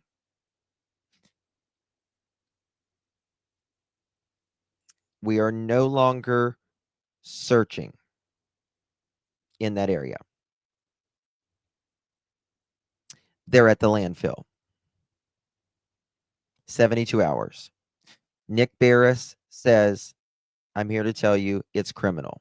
Do you think if he did not know that 1000% sure that he wouldn't have said criminal? Which we know it's criminal as well because I've got an email directly from the investigator on this case who has been on it for the past 11 months. 72 hours after they said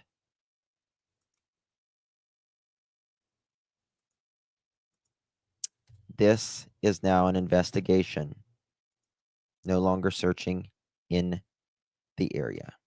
15-year-old Sebastian Rogers. Today, search crews traveled to a landfill in Hopkins County, Kentucky. It's where trash from Sebastian's neighborhood goes for disposal. The teen has been missing for 10 days now, and despite a large search effort, officials say there are still no signs of Sebastian.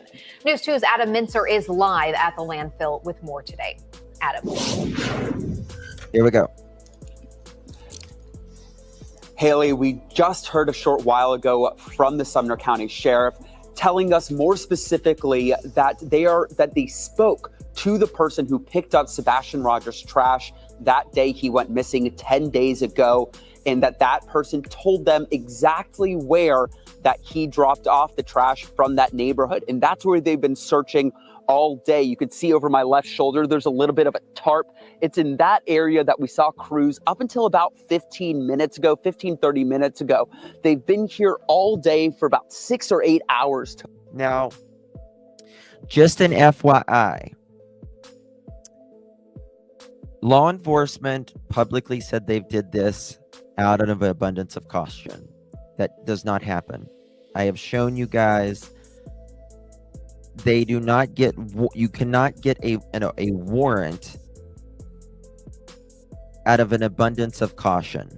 There was 2 warrants issued for this. Also, this was never supposed to be in the media either.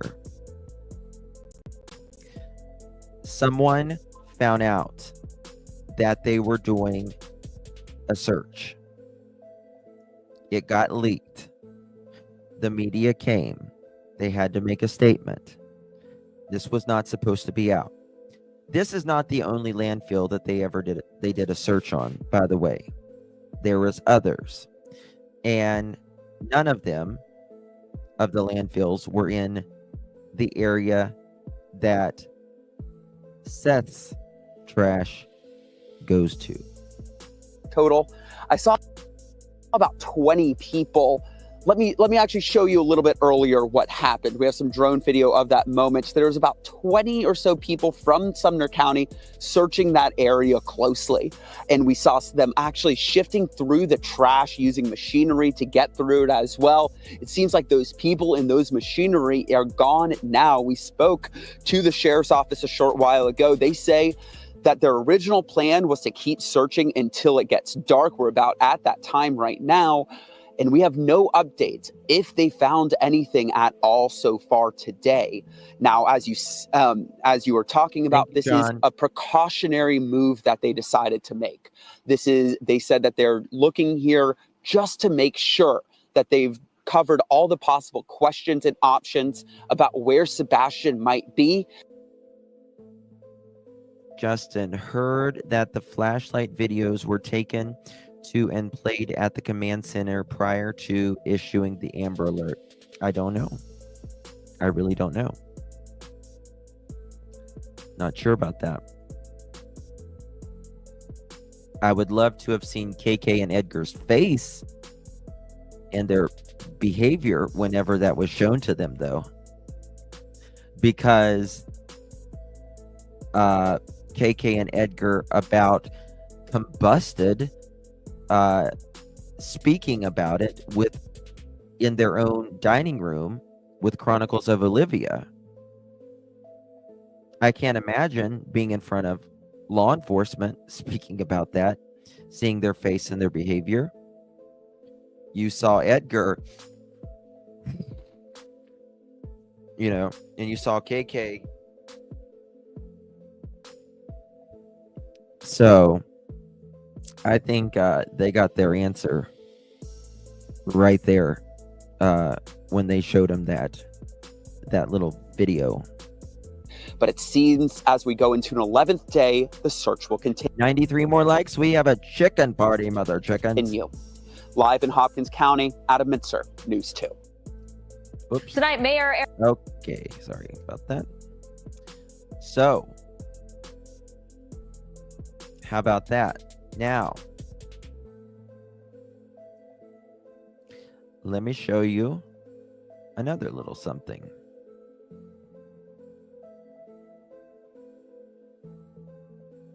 Right? 1 second, 133. News Channel 5. This is also March 7th.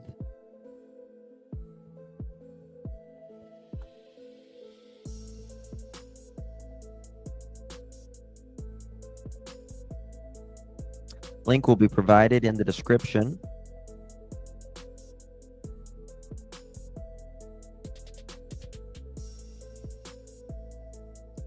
Again, March 7th. Same day. All of the media was reporting on the landfill.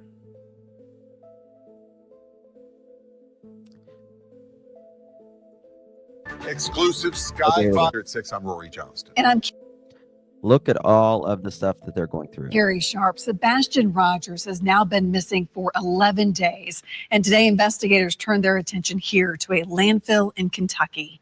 Meanwhile, the TBI today releasing these 4 new photos of the 15-year-old who has autism. Now, this activity marking the first real lead since the search began. Real lead. First real lead since the search began. And that's exactly right.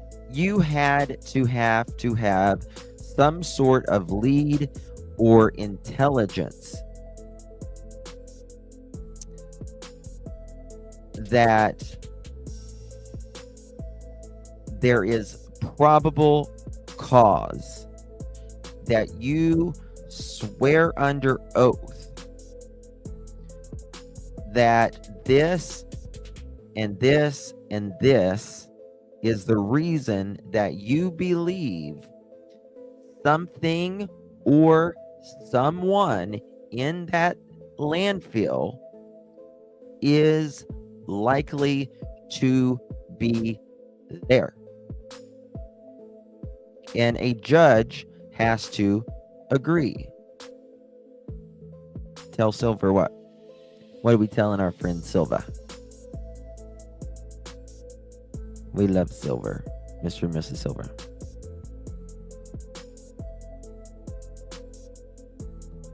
The trash taken out of state. It's actually not common for your trash to be taken out of state. It's actually not that common. That's true about Kentucky state line. It's very close. Yes, but yes, I've went over and shown you guys of what it takes for a probable cause to, to be granted by a judge. Listen. Nick Barris now with the latest details. The search for Sebastian Rogers continues in the neighborhood where he disappeared, and part of that now includes tracking down and tracing garbage. That's right, garbage could contain vital clues to the investigation. We know that Sebastian... That's right, garbage... Looky there. Looky there. And guys, just want to show you. You see that thing right there? That little trailer thingy that you can either pull or push? That is still there. if we talked about it the other day. I don't know if you can see it. Right here. Right there. Edgar's car is right here. They have 3 trash cans here. 3 trash cans, by the way. See the 2 wheels. See that? Yep, it's some type of utility cart. I think it maybe hooks to a mower. Which could contain vital clues to the... But look at what they're doing there. And tracing garbage. That's right, garbage. This right here. And again, this is March 7th. I don't know when this was taken. I think probably between the 4th and the 7th. Thank you, Brandy. We're digging, girl. We're working hard. Could contain vital clues to the investigation. We know that Sebastian Rogers disappeared from his Hendersonville home a week ago Monday. His mother reported him missing around 6 a.m. Since then, there's been a massive search effort from the air and on the ground.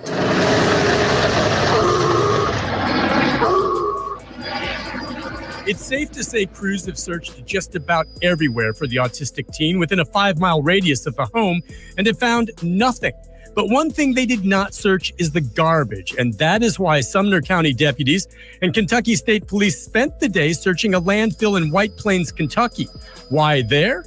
Well, News Channel 5 has learned that trash in the Stafford Court neighborhood is picked up every Monday between 5 and that trash in the...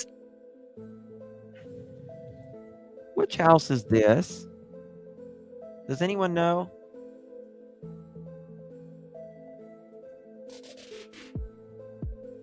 What house is this? Stafford Court neighborhood is picked up every Monday between 5 and 6 a.m. Between 5 and 6 a.m. What day was the massive search? What do you mean, Randy?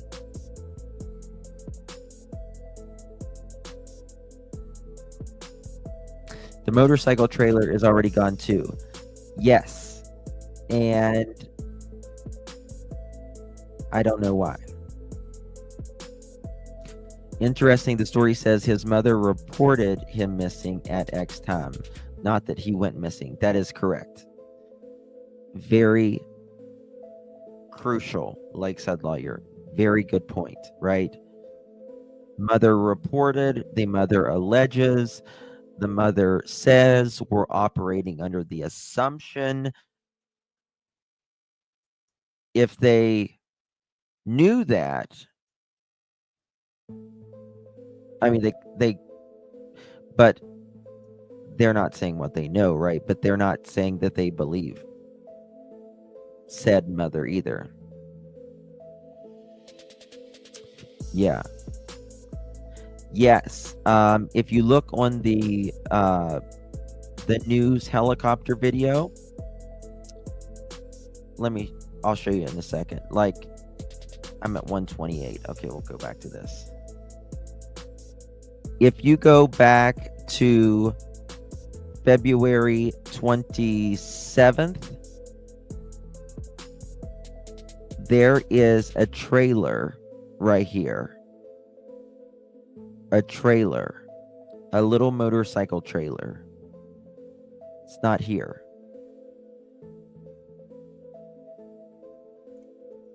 Is picked up every Monday between 5 and 6 a.m.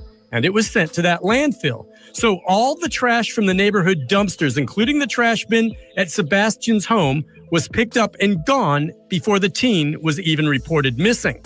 Officers are digging through trash and the landfill looking for any clues. They don't know what they'll find, but say the search is part of leaving no stone unturned. There's the possibility some evidence was disposed of in the trash. In the meantime, authorities were... What did that say? They don't know what they'll find, but say the search is part of leaving no stone unturned. There's the possibility some evidence was disposed of in the trash. The possibility that some evidence was exposed in the trash.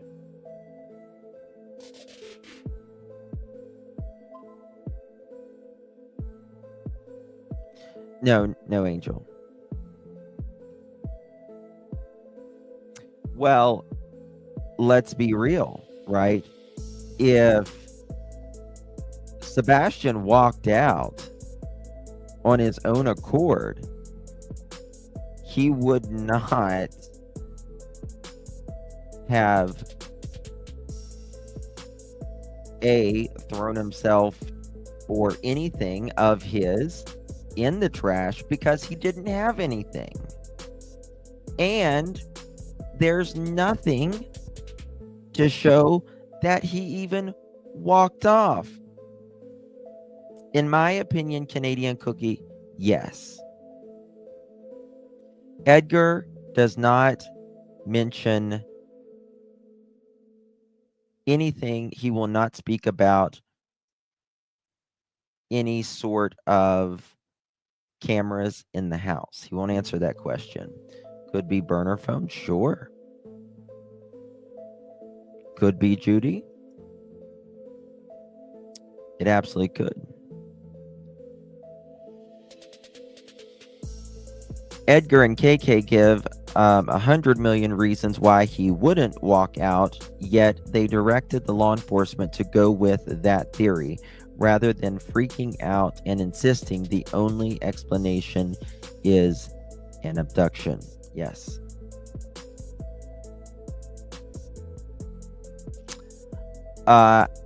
Yes, I have the video. It's on the video of the news helicopter. Thank you, Crazy.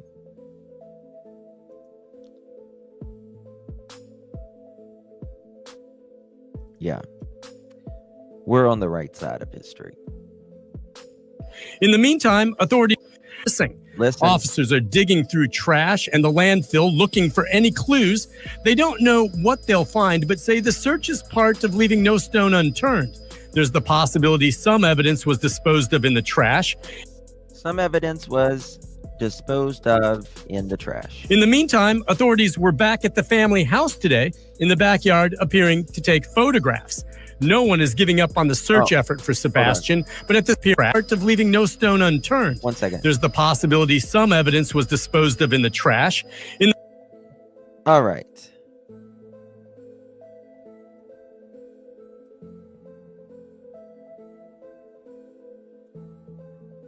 To save that. This is okay. So, you know where KK, and this is the backyard, right? This is the backyard. This is the White House in the back of KK and Edgar's home.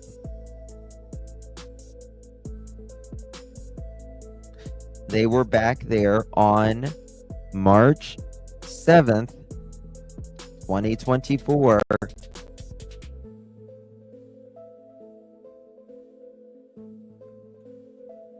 Yes.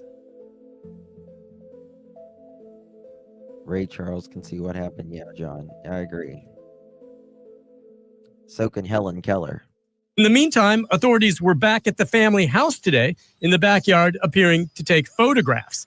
No one is giving up on the search effort for Sebastian, but at the same time, authorities appear to be moving forward with a possible criminal investigation. They have named no suspects, and detectives say that Sebastian's... Why would they be doing those photos in the backyard when he went out the front yard? But guess what? There are two individuals at 3:10 a.m. on the early morning hours of when he went missing that is right there in the backyard. Imagine that.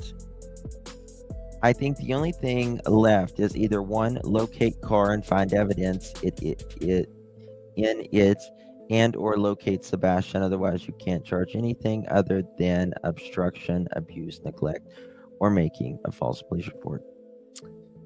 I wonder if they've already found the vehicle and have they already brought it in and done, do they have it saved for evidence?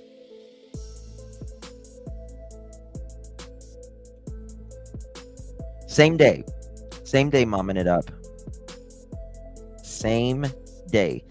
The same day they were here in the trash, they were in that backyard. Exact same day.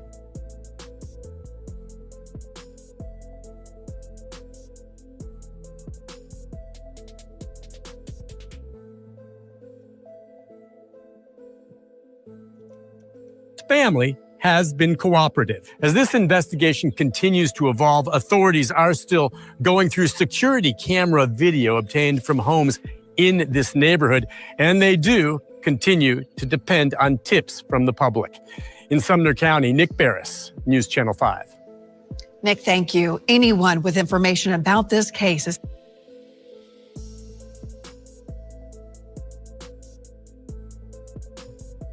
all right. So there you have that. Spelling it out, folks. Spelling it out. The issue is if they sent the LE on an abduction theory, the investigation gets real close to the house from the start. DNA, blood forensics, crime scene. Yeah.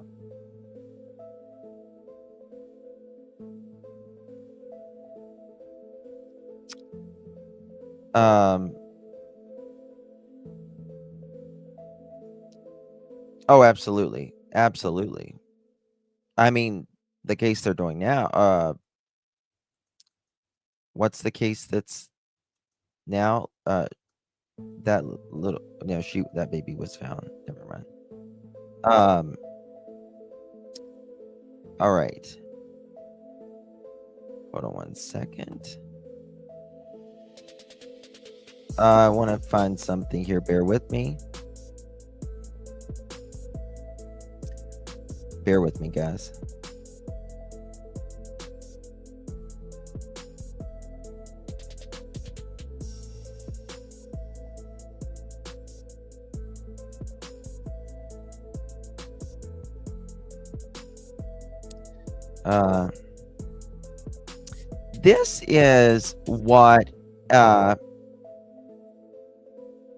This is what KK and Edgar, or actually just Edgar, bear with me, I apologize.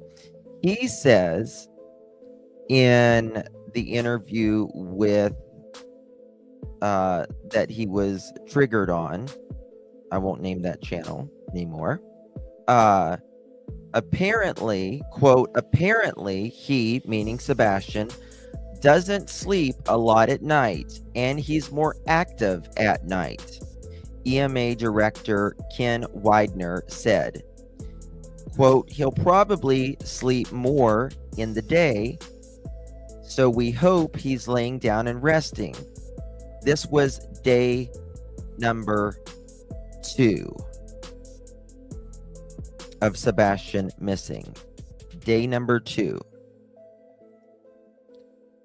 Hope he's laying down and resting, and we just don't want him to outwalk the search.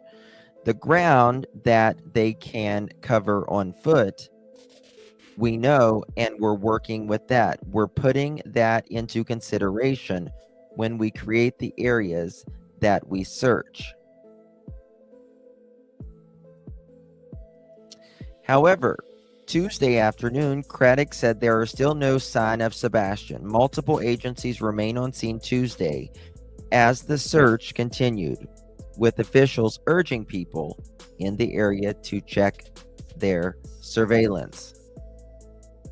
Yesterday, for lack of a better term, we threw everything we could possibly throw at this. We absolutely obliterated covering the area where Sebastian could have walked off to, Craddock said. There's a litany of things that could have happened to Sebastian. And none of them we could presume are credible or validate yet. So we're doing everything we can. This was day 2. Craddock said authorities have received several tips over the course of the search, and they're looking into possible leads. This is when they had a potential sighting at Newman's Trail, and that's when KK said, what did she say? Was he in a good, did he say anything to you or something like that? Not where is he? None of that. Not where is he?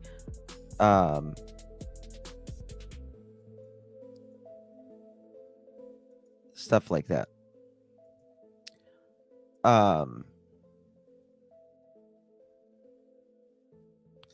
Let me see here.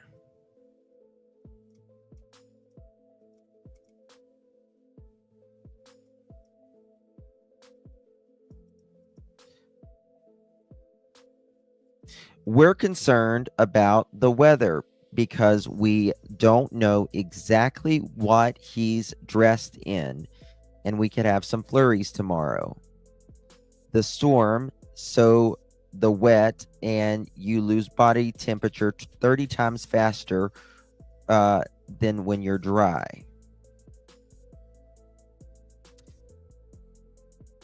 KK, did you not know what he was wearing by day 2?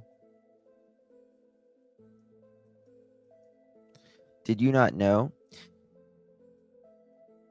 Check your home surveillance.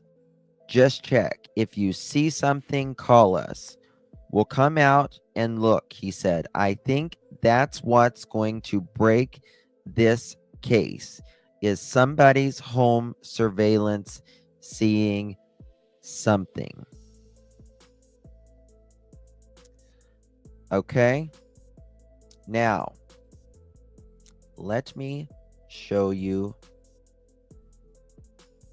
this. Guys, do me a favor. If we get 1,000 thumbs up, we got 19 more to go. We'll have a chicken party. You don't want to miss the chicken party.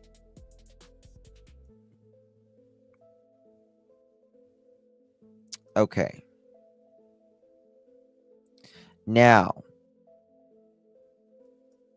April 4th. This is where it kind of gets interesting. This is where it kind of gets interesting. April 4th, 2024. After we're at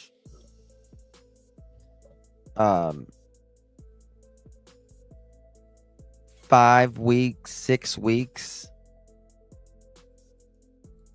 into the disappearance of Sebastian, what they do, they go search specific areas. And we were talking, I told you I would talk about going west, right? Justin, if Sebastian walked out of the home with nothing but a flashlight, what evidence would be found in the trash? Well, exactly. That's what I'm saying. He had nothing. He had nothing. And if there was, and this is what's interesting to me.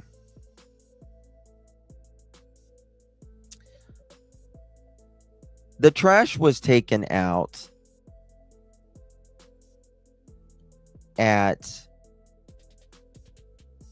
after Sebastian got home. Right? But we're told that the trash that went to where the dumpster was at over where they were building went to the Kentucky landfill. We got 1,000. Yay. Thank you guys so much. Thank you, thank you, thank you, thank you guys. Amazing girls. Ooh, good. So, and supposedly the dog that jumped in the pond also hit on that dumpster.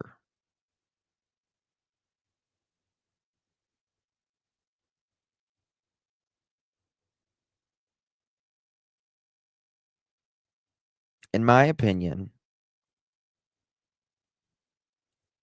the car or whatever it is goes up Kellen first.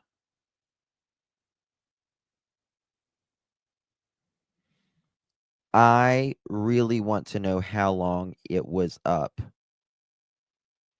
Kellen. Dumpster at the construction site. Yes, Brenda.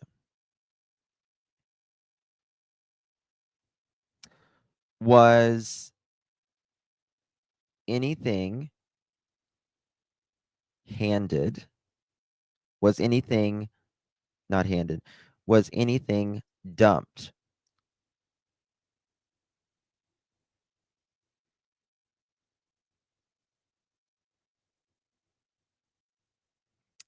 From that vehicle that comes in the neighborhood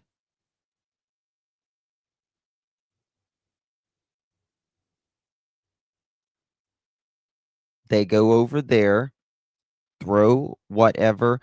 In my opinion, they may have, we don't know, they may have pulled up Kellen, pulled close to that White House or on up. Someone could have given something to that car, or they may have already had something. Something could have happened later or earlier in the evening. They had something in this vehicle. They go up to the end of Kellen.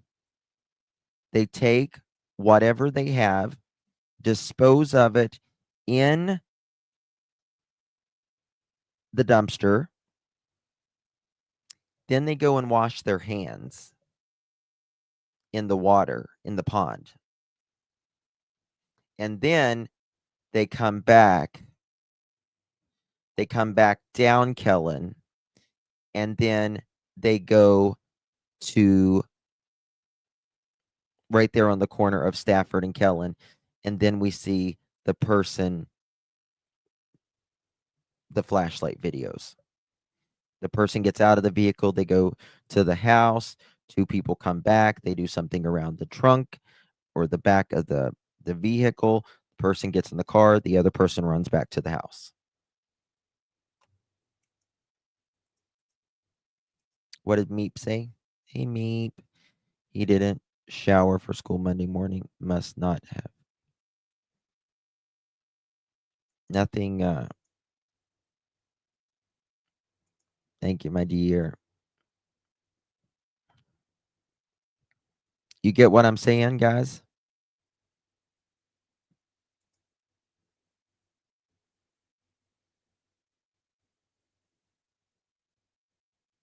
What's that, Sammy G?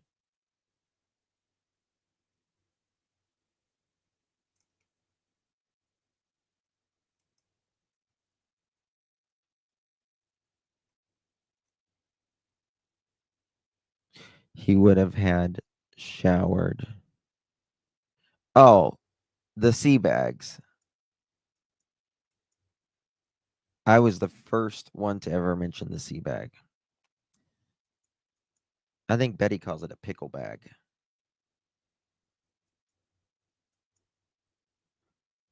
There was an accident. But I think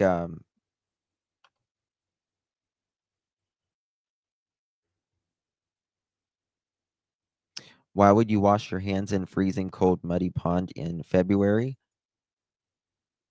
Well, I mean, why would you be carrying a kid out of the back of a house in February? Why would a 15-year-old walk out of the house with no coat and no shoes in February? To me, that's more of the question. Desperate times come for desperate measures.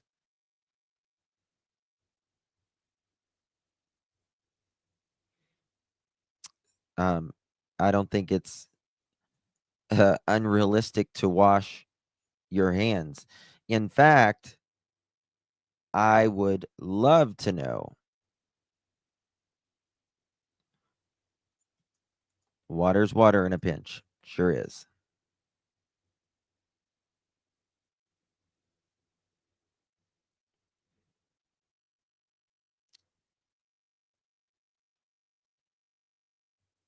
I've washed my hands in a pond or a creek before. And it's cold as hell. But, you know, you don't got a faucet in, you know, outdoors. That is the faucet. There was someone in Betty's chat called it a pickle bag one day.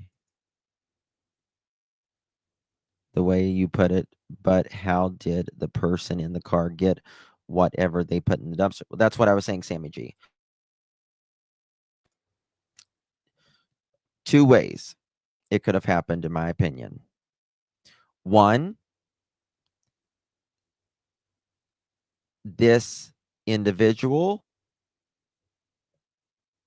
took it out earlier in the evening, meaning after 9, 10 o'clock, or this individual goes up Kellen, right? Pulls off right there, side of the road on Kellen or on the street or whatever. And said person brings it out to them. You get what I mean? I was in Betty's chat screaming, it's called a sea bag. Don't talk about my truck. I don't think it was Edgar's truck. I think that it was someone's vehicle.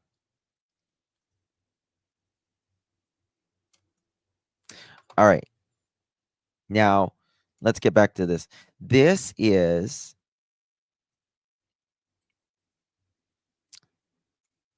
April 4th. Again, Sebastian has been missing for 5 weeks at this point, I'd say. They do this search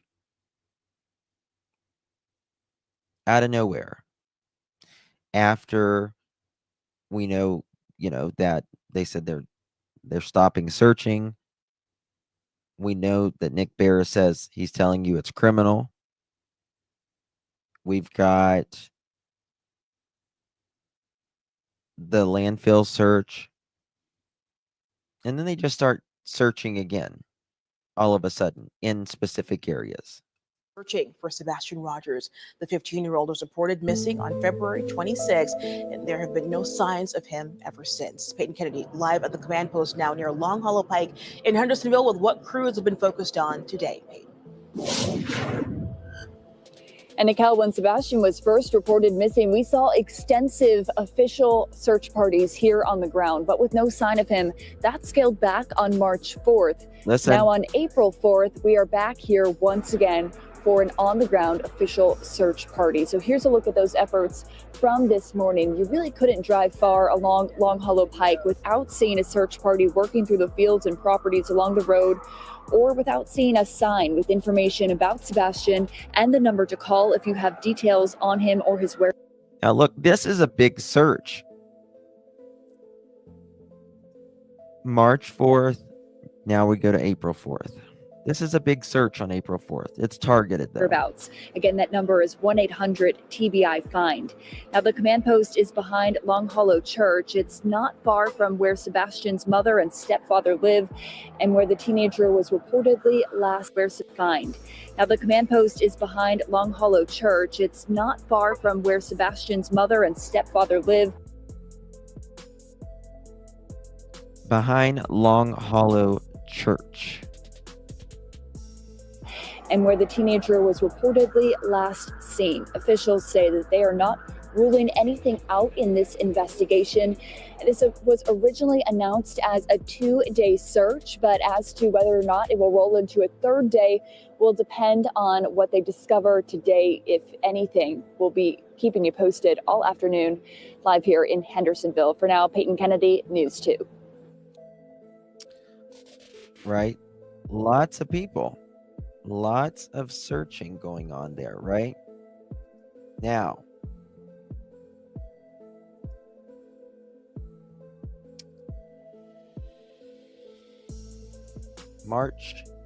going back to March 5th, I think it is. 1 second. Bear with me.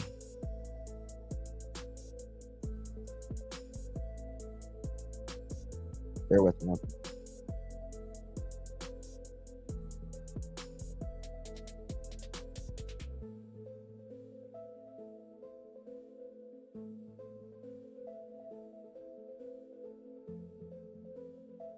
Bear with me.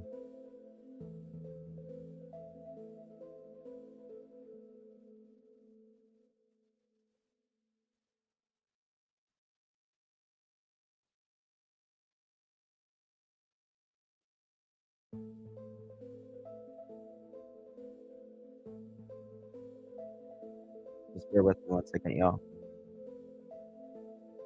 Okay, that wasn't it. I'm looking for something. This was March 1st, April 3rd. Okay. Here is the other search for April 3rd.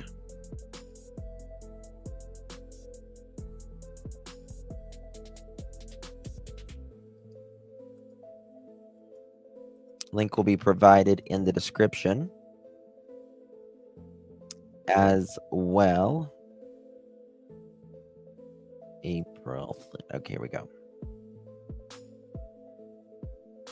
And then we're going to look at some specific areas on the map. Massive searches unfolding right now as crews Right here. are scouring parts of Sumner County for signs of Sebastian Rogers.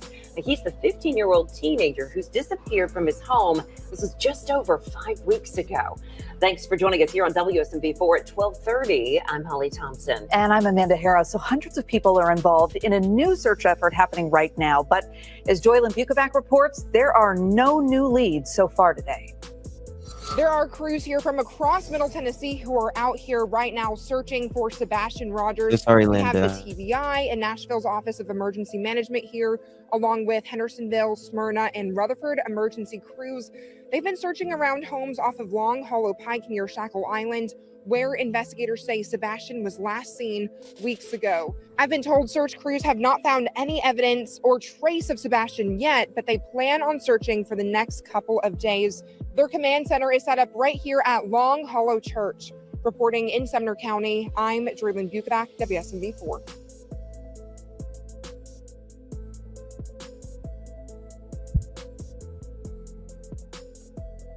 I don't think that was the one I wanted either, but all right. So day 5, no sightings. April 3rd, new efforts. Okay, this might be it. WKRN. I want to show y'all some specific things. Link will be provided in the description.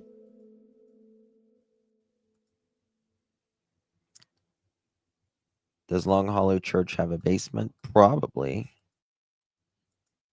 Most churches do. They also said there's no evidence of foul play or news conference yesterday. They also said there's no evidence of foul play or criminal activity. Now, News 2's Adam Mintzer is live from Sumner County where that renewed search is happening. And Adam, why are they searching this area yet again? Mark, in a Facebook post earlier today, the Sumner County Sheriff's Office says they want to leave no stone left unturned in this investigation, but also said that they have no evidence that would lead them to believe that they would find anything in this renewed search. Okay. Bullshit.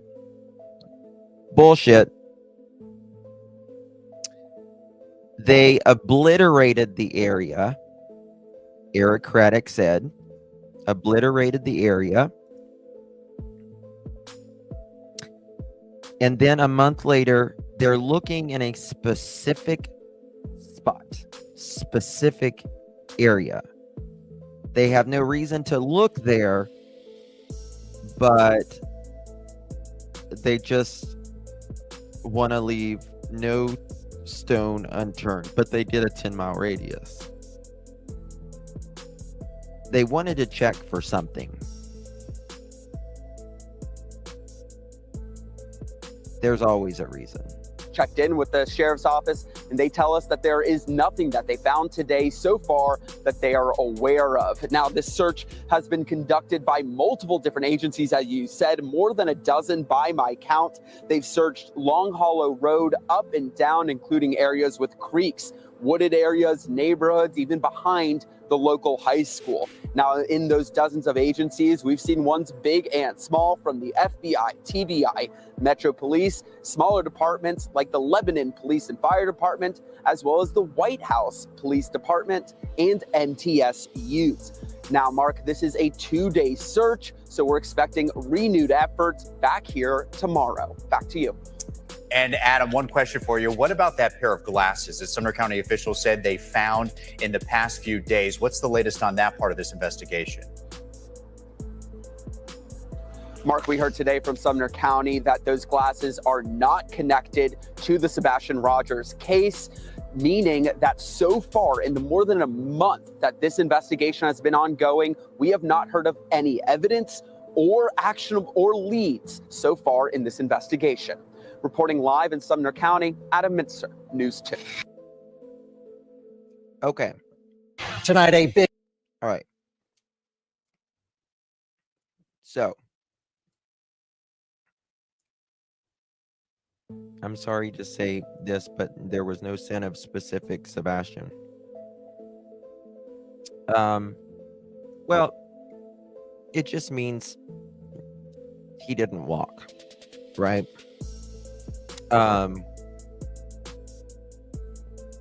You know, you could be asleep. You could be carried while you're awake. You know, that's a possibility too. But now, I want to show y'all this, by the way. I just wanted to show y'all what a trash truck looks like at night. This is, and how loud it is. This is the reason why they don't do it at 3 o'clock in the morning.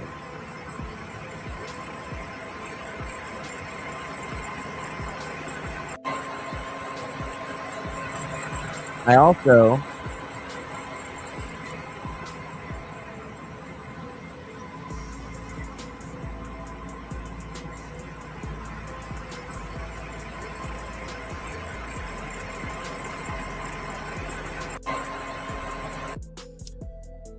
I also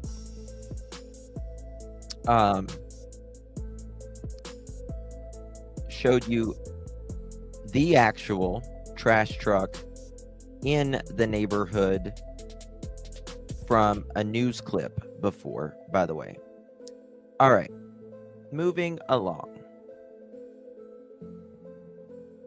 Is Girl Mom in here?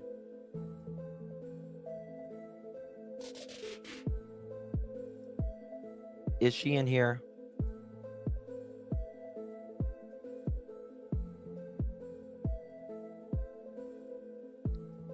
Let me know.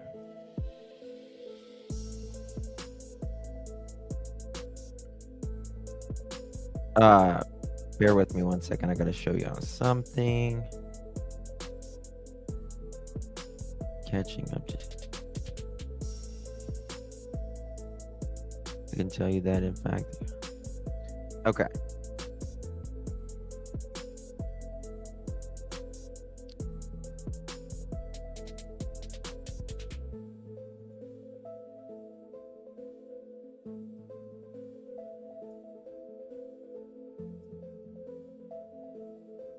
This was from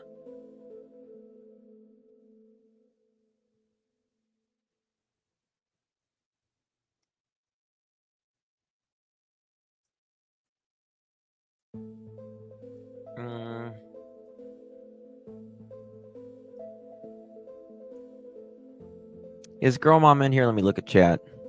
Okay. Girl Mom, what was that area? What's the lake called or whatever?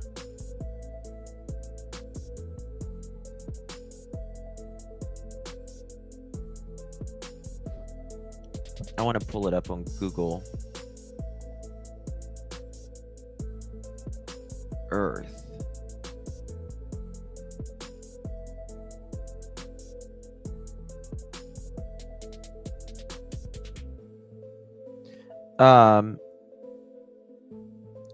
Here is another thing.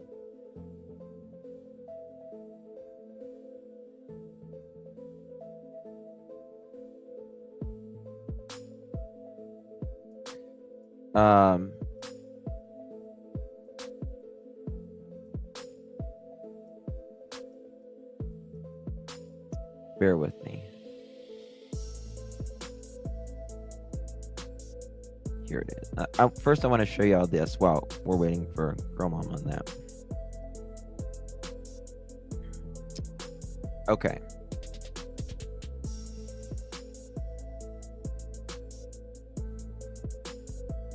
Old Hickory Lane.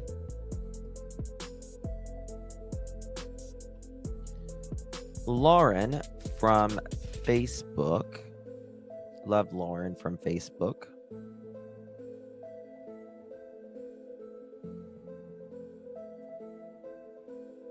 Bear with me.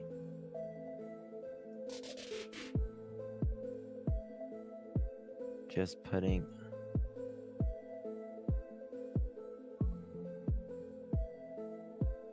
Bear with me.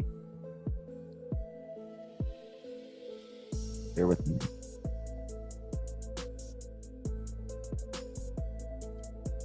Okay.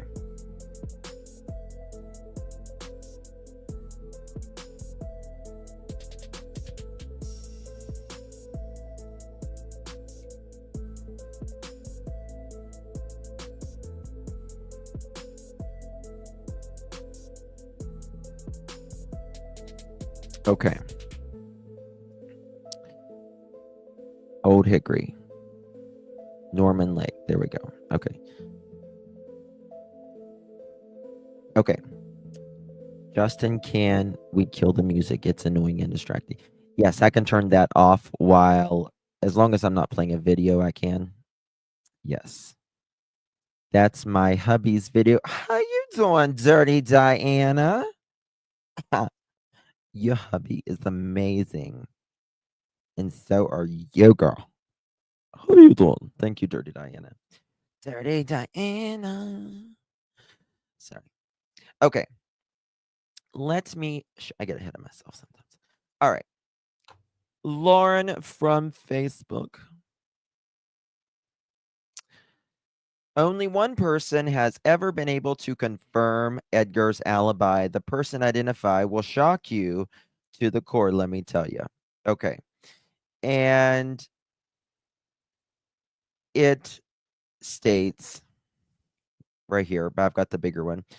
Edgar's P-foot was accounted for in corrected the RV park on Sunday evening and was on the job site at 5:15 on the morning that Sebastian was reported missing.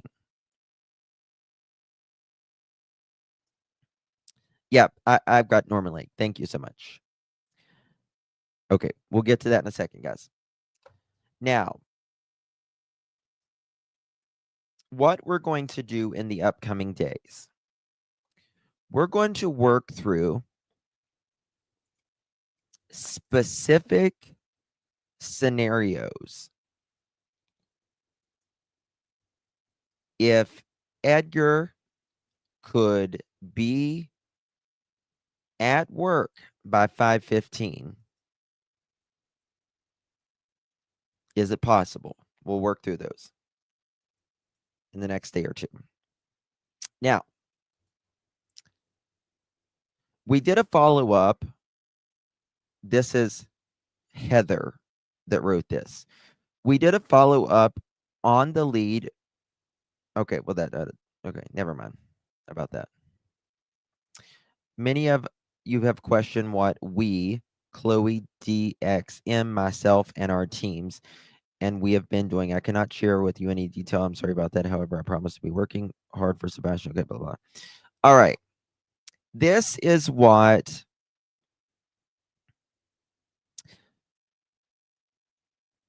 one of the people that allegedly works with Edgar said. His boss, allegedly. I requested he be removed from the crane by 10 or 11 a.m. He was replaced and storms off the job site. We start work at 7 a.m. You see that? So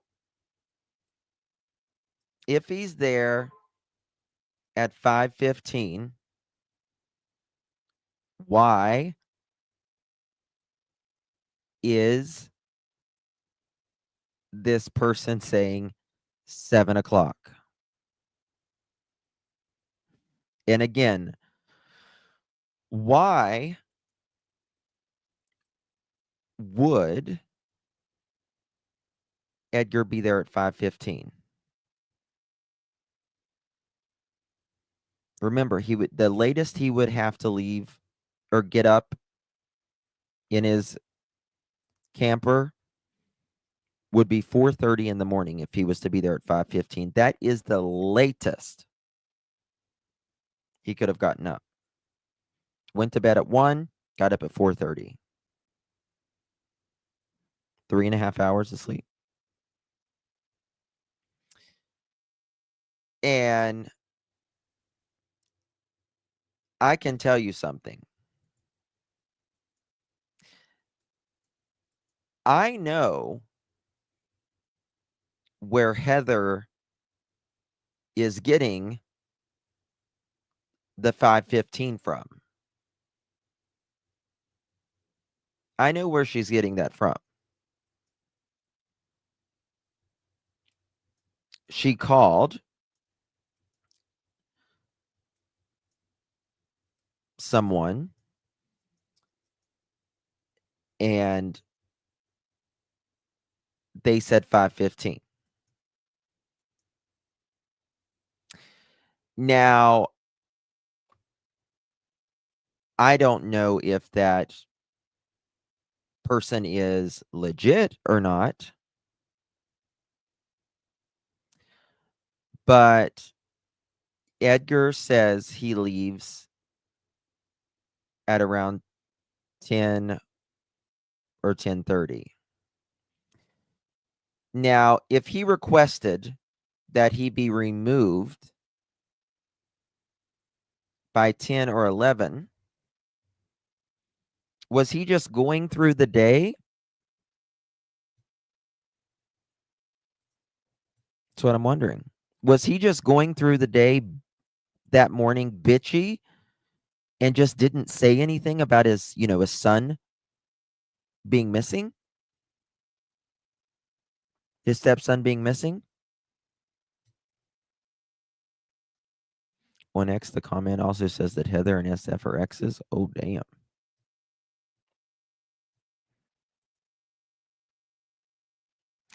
Yes, that is also what they told Silver.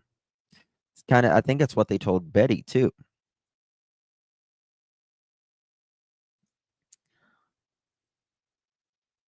What did Brandy say?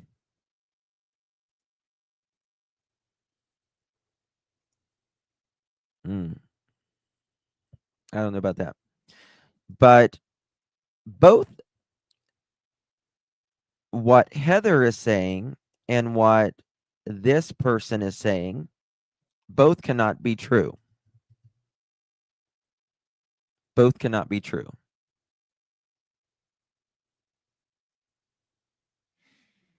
$226 starts work at 7 a.m. Well, you're not going to be there at 5:15 if you start at 7. And if you requested that he be removed, then that means you didn't say anything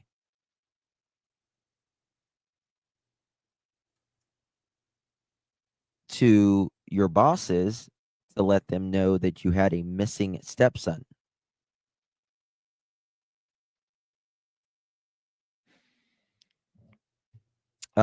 Justin, didn't BHB go there too because Edgar said he had run her over? He said it would something to the effect of it would be a shame if she got ran over while she was protesting. Tennessee allows you to run over protesters now, which is not true. He perverted that law that was going around whenever, I don't know if it was the pandemic or some type of protesting that was going on, but it doesn't mean you can't run over a protester and not get charged, like he was saying. So there's that. Now, so something is wrong here.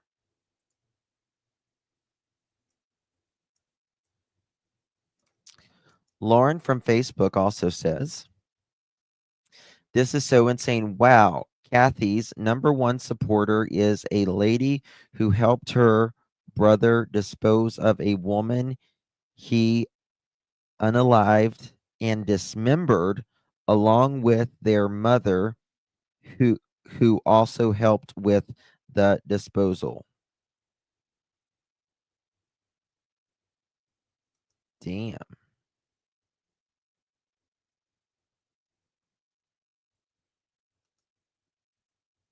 That's crazy.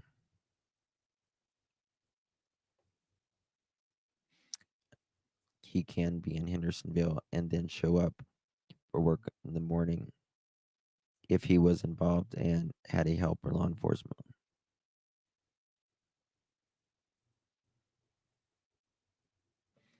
Perhaps. Let's go back to Lauren from Facebook. All right.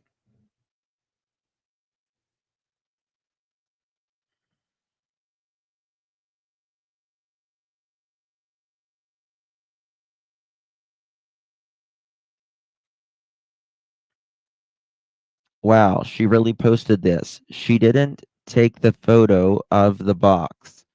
We'll give her that much, but she took the damn box and is lying about it. I would not state this as a fact if I didn't know for a fact she took the box. These are receipts.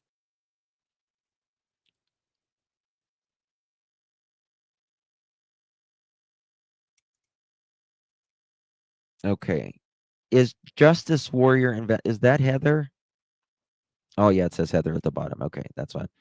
Please, for the love of God, stop calling and messaging me about the Sebastian Rogers case. I only worked that case for about 2 weeks, months ago. I am not involved in the case in any way. I understand that we all want him found. I do too, but I have a ton of other cases to tend to now, and I do not have the time or energy to be interrogated by everyone damn armchair detective that is passionate about his disappearance. Again, I get it. Armchair detective? I mean, I think we found out as much as anyone else. In my opinion, some cases more. I digress. Anyway, again, I get it. I want him found as badly as you do. I'm trying to be nice, but do not come at me with where's the box crap. I did not have the box. I never had the box. I didn't take the picture of the box that is circulating around social media, and I'm not working with Dog or anyone on his team, quote, in the background, end quote. I do not even speak about the case anymore, period. Prayers for Sebastian. Heather. What's the box?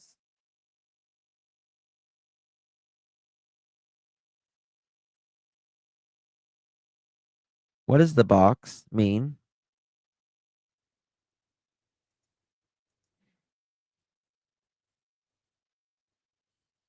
What are they talking about the box?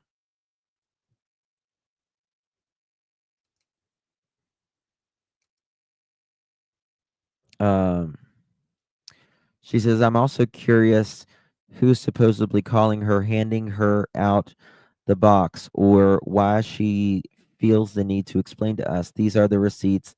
Authorities have the receipts. They know and have for a long while. She needs to be explaining them.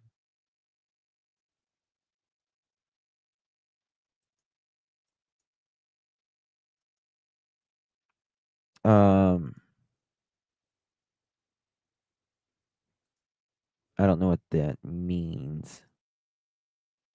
Okay. 3 hours ago.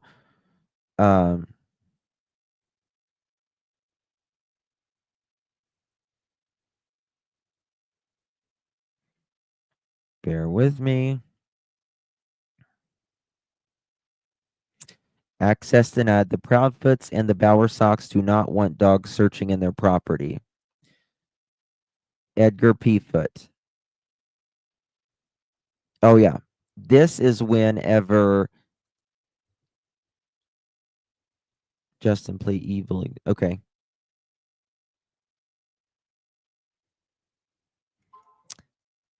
Oh, the cardboard box with Katie's name found it. Oh, gotcha.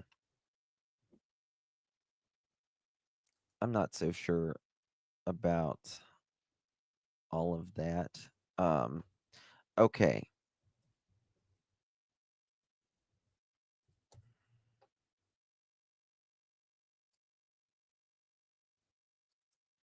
Sebastian Rogers. You said evil exist?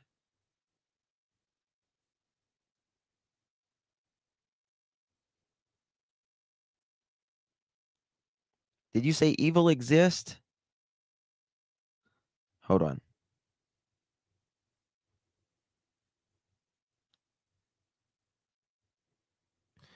Potential evidence, I believe, allegedly.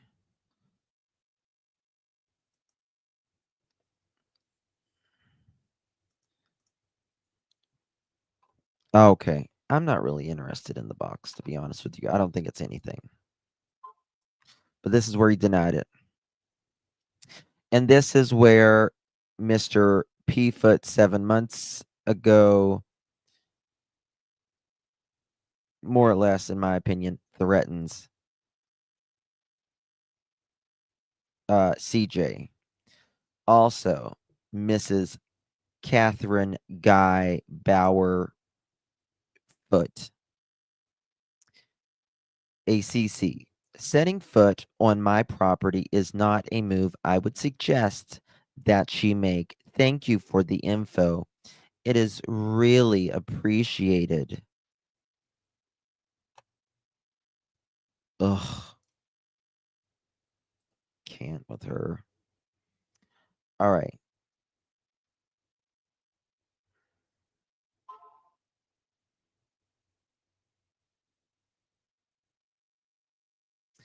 Um,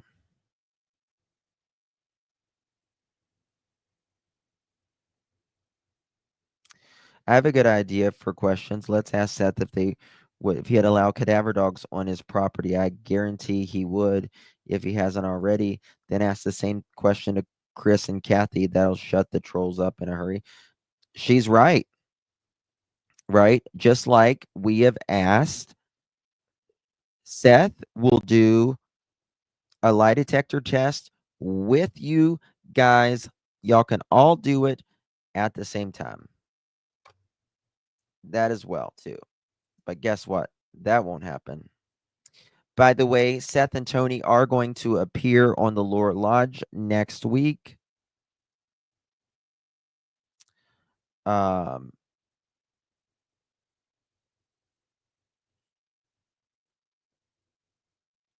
Laura Lodge says here, you can't reason with these utter effing morons.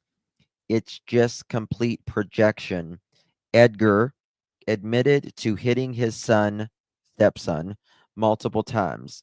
Edgar admitted that there were multiple CPS calls of which Seth was not informed until Sebastian went missing. The only accusations against Seth came during divorce proceedings. They were never supported by evidence, vehemently denied by Seth, and were very close to Chris's actual documented behavior. That is exactly right. In my opinion, this is just my opinion, Edgar had his friend and attorney to write the bullshit up. It was never proven, dismissed, thrown, and laughed out of court. Oh, really, Trishy? It's ridiculous. It's ridiculous. Anybody that does anything to try to find legitimate answers and that ask the Proudfoots questions, legitimate questions, you're out. Thankfully, thank God, I know it seems loud sometimes, but there is way more of us than there is them. Way more. The majority of the population who knows about this case thinks something is wrong. This is not the way a mother behaves. This is not the way a stepfather behaves.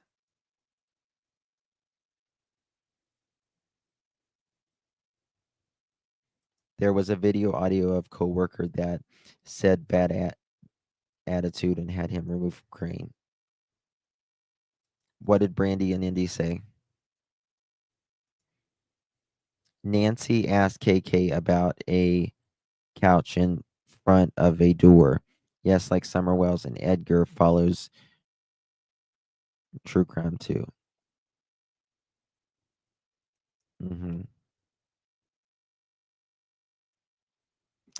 Could be receipts to prove Edgar was home that weekend too. Well, absolutely. Edgar says his entire family have a Life 360. Plus, when you're at work, you obviously have a time card, a timesheet that you are given every week. every single week. Okay. Very close Chris's actual documented behavior. As for me, I'm not in this for the money and never was. I only got involved because I was asked to do so. All of you and the gaggle of idiots just like to do is parrot lies, spread by a damn softcore PORN photographer pretending to be a private detective, and you should be ashamed of yourselves. Absolutely. Absolutely. They will literally go and trash anybody who tries to find answers. I was for days, which I swear on everything, I did not watch a single bit of it except for 5 minutes of one channel. And it was because somebody was up there. I was told that I made things up, that Betty made things up, that I am what did the person say? That I'm only there for that I'm a fake, I'm a phony. Listen, if you've been on here, if you've been on for YouTube for any amount of time, years, you know a person's character. It's apparent. The people that stay in the drama, the people that are really here for the victims, that doesn't get washed down by lies and BS.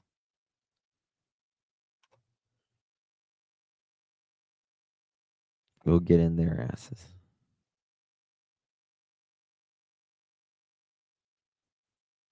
We don't need to be. Thank you, Dream. Thank you so much. Thank you so much for saying that. It is, if you have to constantly talk about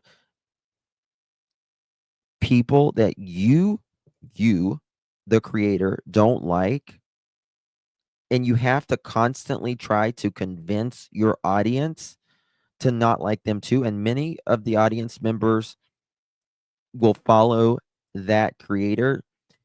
Not that the other person that they don't like has ever done anything to the subscriber, but they want you to think a certain way. That's a cult. That's a cult. Now, I understand we go to channels that we like and are kind of maybe like-minded with, but just because a creator doesn't like another creator doesn't mean the sub doesn't like or likes or doesn't like the other creator.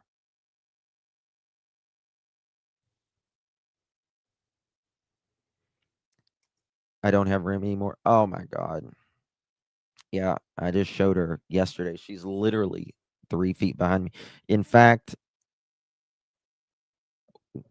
what should I name my new spider monkey when we get a second spider monkey? What should I name my second spider monkey? There really is, Tina. You wouldn't expect children to act like this. These are adults. Lola. I love the name Lola. That's my favorite perfume. They don't make it anymore. God, I'm old now. I'm old whenever they stop making your favorite fragrance. Blanche Pearl. Blanche. Oh, or girl? Boy or girl? I don't know. Should I get a boy or a girl? Layla. I like the name Layla.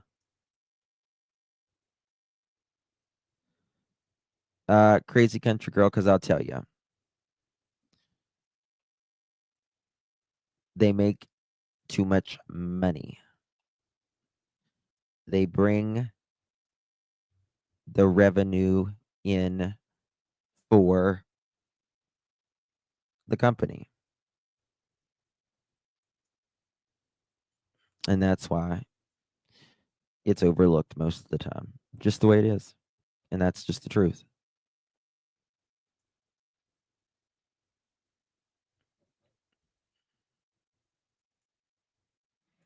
Rama, Pearl, Rama.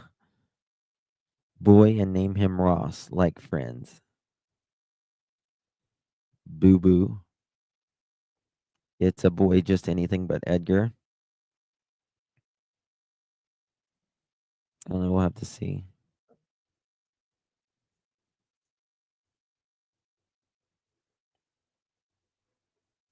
No, I won't name her Dolly. Marcel, I like the name Marcel. I like Rocco. Rocco and Remy. I like that, Tabitha. Rocco and Remy. Oh, thank you, my dear. Thank you so much. That's very sweet. How about Demi and Remy? I like that too. If we get a girl, another girl, we'll name her Demi. Maybe. And then if we get a boy, we might name him Rocco. Rocco's your gecko's name?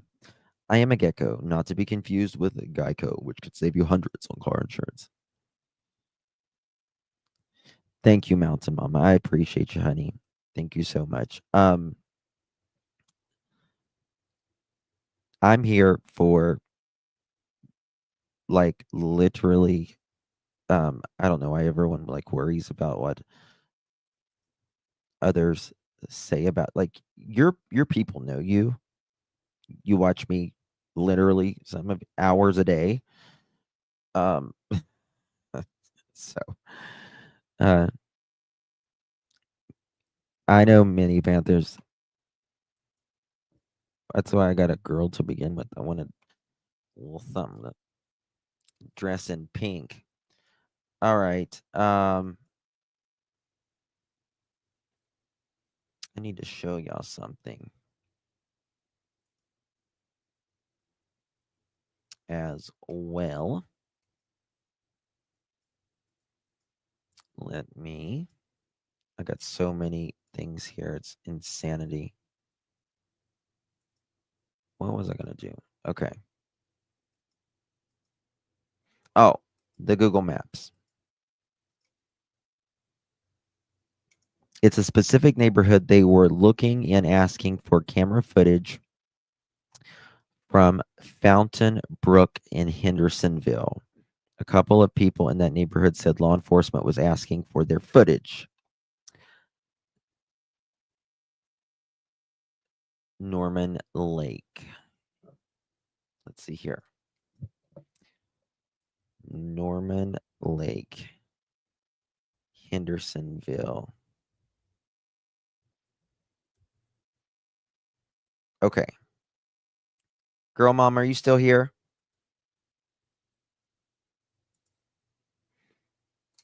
This is Norman Lake. Let me show you.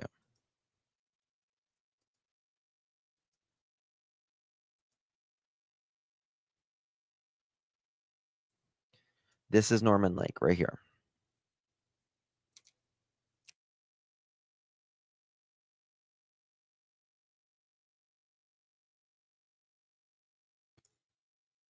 And was this the area they were looking in?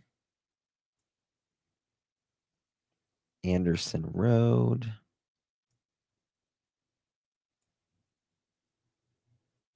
This is New Shackle Road.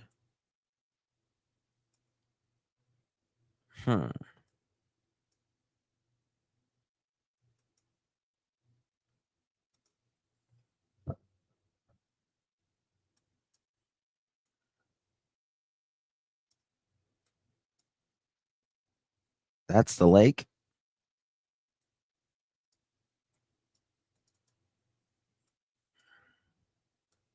Right there's the lake. Ooh, look at. Is that like? It's like a community pool. I think I'm getting a message.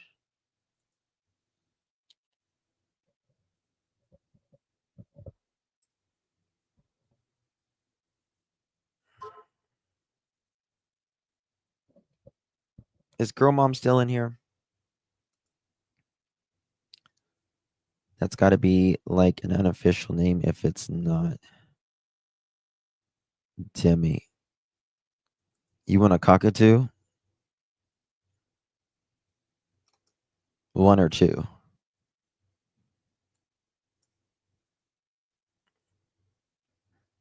One or two. It's all dried up. No, I'm not. Am I blocked? You are not blocked. It's me. Like a good neighbor. Named it's like Norman Lake. What are y'all looking for? I can't help. I just turned it to Nick. Gypsy got the damn joke. She got the joke. Someone got it, thank God. Someone got the joke.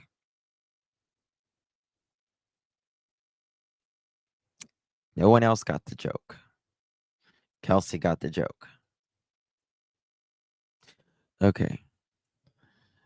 All right. Crazy Country Girl got the joke. Of course she did.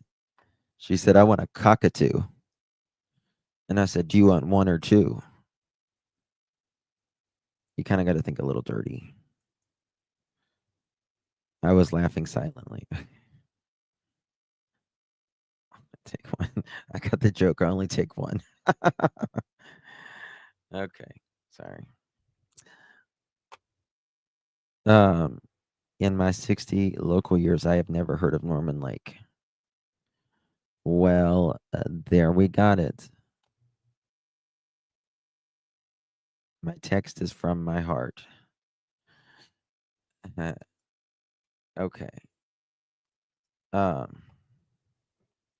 Read this. I wrote it all about the hate going on with y'all. Aw. Okay. This is from our beloved Kelsey. Let me make sure. Let me fix this so I don't just dox the shit out of you right there. This is from our Kelsey. Let's see here.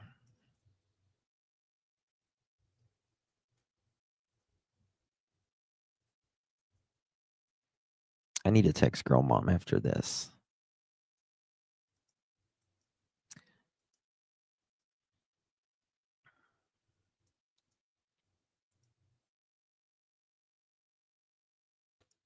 Okay.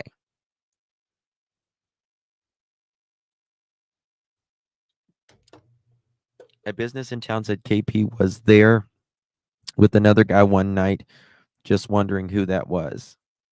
I bet I know. Did anyone catch Betty saying earlier that at the end of the live something like she just wanted to share her mullet? I couldn't quit laughing because she has a mullet joke that's dirty. I don't know. This is from our beloved Kelsey, one of our dearest mods. Justin, I was laughing at that.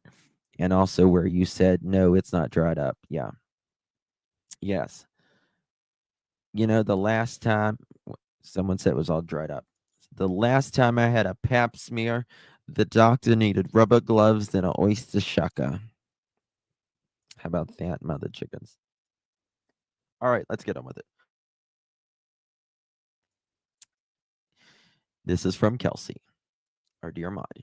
In a world where cruelty often gets rewarded with engagement, kindness becomes a target. There's an unsettling trend in online spaces where a content creator refuses to be vile, refuses to spread hate, and stands on the right side of history. They don't just get criticized, they become an obsession. We see it happen over and over. Someone who leads with integrity is torn apart by a group of people who have no real argument, just an overwhelming desire to destroy. They create entire channels dedicated to mocking, twisting, and tearing this person down. They edit their photos, make them the centerpiece of the thumbnail, and obsess over their every move. It stops being about criticism and crosses into something much darker: harassment, cyber stalking, and in some cases, criminal behavior. Also, I mean, it continues. Brittany, you know, Brittany, that it bothers her, like when, people, are highly, I guess critical of her, you know what I mean? And Brittany, like she's not a bad person. Like she ends up apologizing after she um ends up, telling someone off. I know, Kelsey. Thank you so much. Um, I mean, nobody's perfect, but I feel I mean, I just don't think anybody deserves that much criticism. But I tell her, like, don't watch.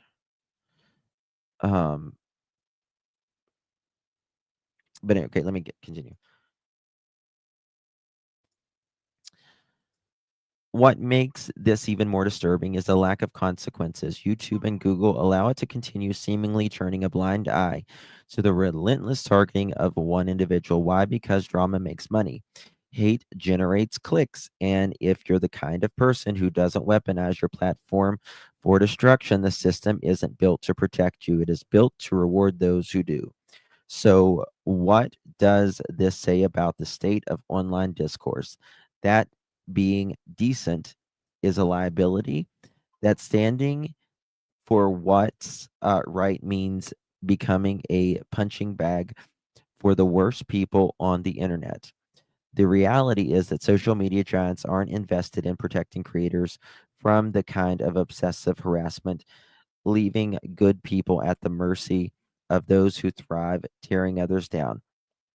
And what point do we stop calling it content and start calling it what it really is? Cyberstalking, obsession, and a sign of something that is deeply wrong.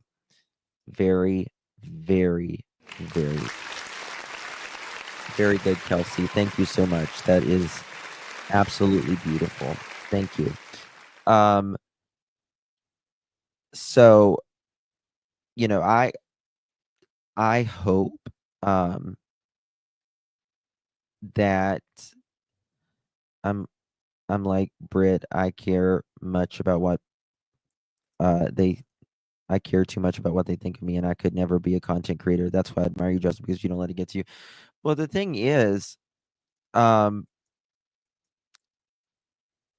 only take criticism from people that really matter, that really have your best interest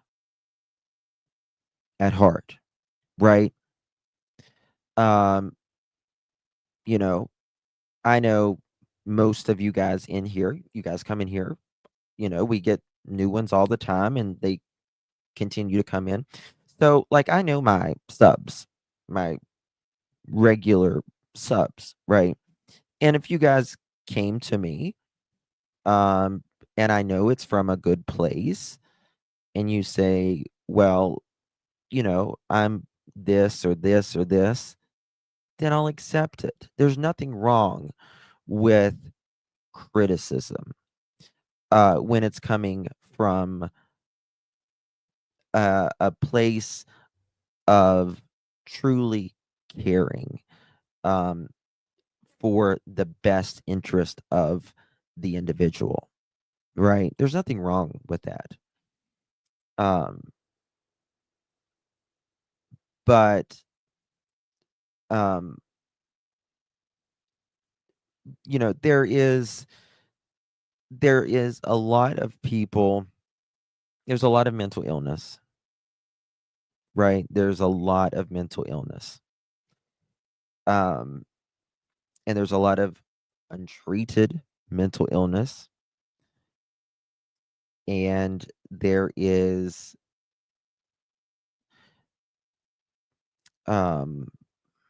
people who just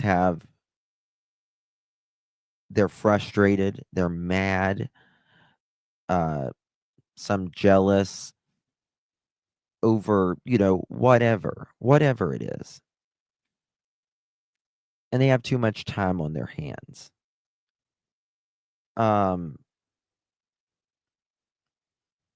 I don't know why,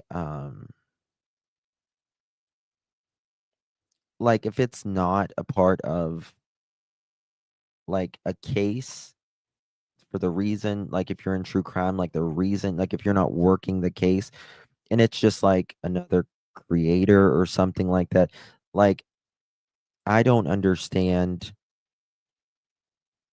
having that much time or anything to put toward a person you've never met. Like, why does, like, okay, you don't like someone. All right, move along. Like, I'm not really going to give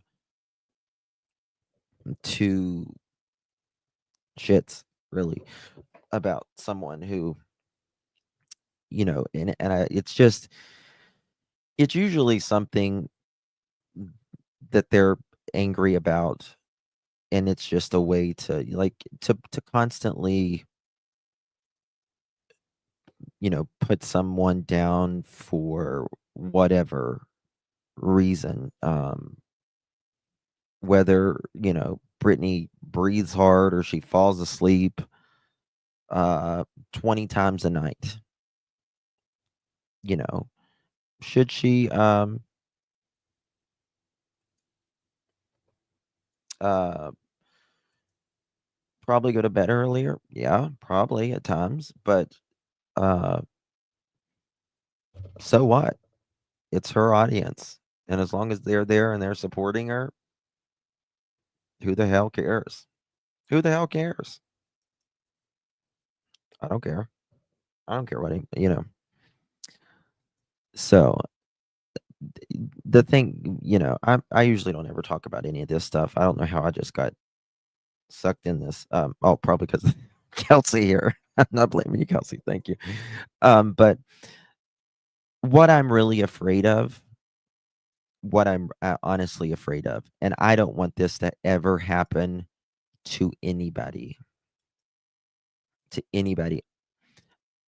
I don't want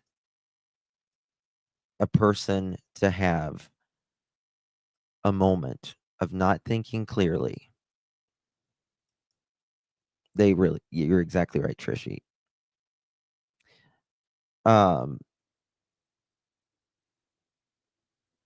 And them, God forbid, Am I frozen? Harm, and do something to themselves. You know what I mean?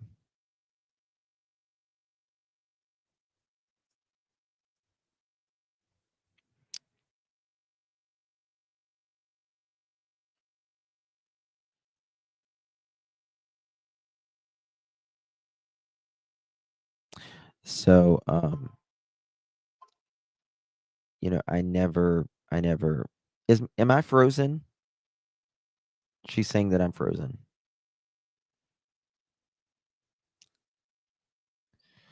Stress will wear you out more than anything else will. And you're right, TJ. Let me tell you something. I I don't give energy enough to hate someone. I really don't. Because I learned I'm not frozen. Okay, thank you guys. I learned a long time ago that it takes way more energy for me to like dislike you, and every time I think about you or whatever, and it really does something to the heart. Like it makes you sick. It makes you toxic, and it just breeds and becomes, you know, bigger. And like you are carrying a real ass burden, and you're punishing yourself when you like legitimately hate someone. Roxy, that's what you have to do. That's what you have to do. Because it's it's just you have so many years on the planet, right? So many years, and it's over. You're done. You was muted, Cassie. You had me screwed up. This is so much more serious, Justin, and will change true crime on the internet. Everyone getting out of glad you stayed out of it for the most part anyway. Thank you, my dear. You know, I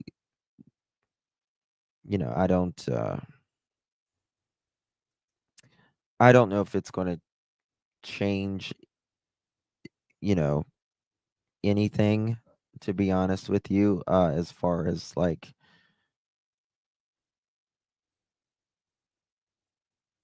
how like the internet, if that's what you mean, like how the internet and true crime things go. I don't know. I mean, it might change policy. It won't change. I don't think it'll change law, if that's what you mean. Policy and law are two different things, right? Like it could change some social media policy, but as far as true crime and people's opinions and stuff, it's never going to change that.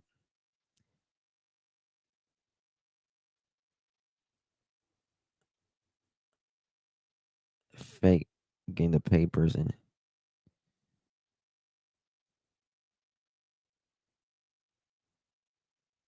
I don't know anything about that. Three sides I haven't heard. Oh, for sure. Oh, policy and law. I don't know if it'll change law. I don't know if it'll change law.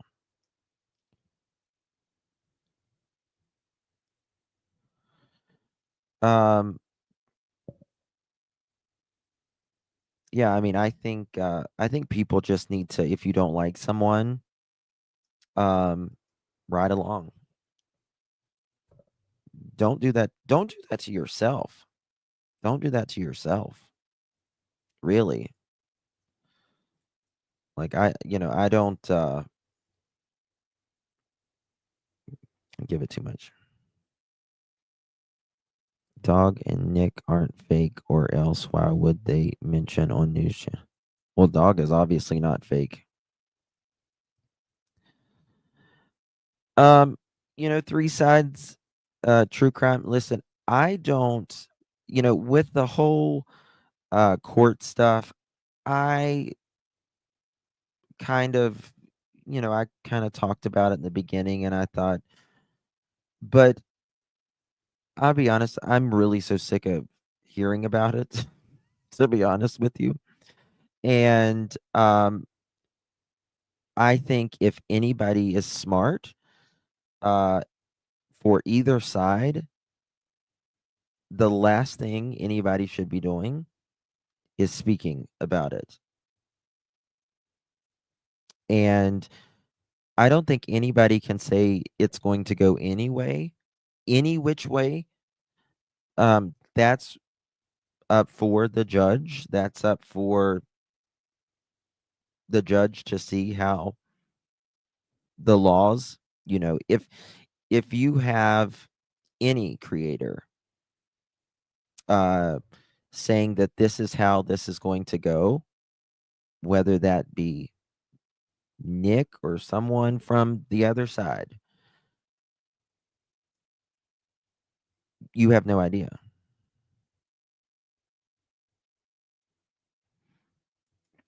Well, I mean, I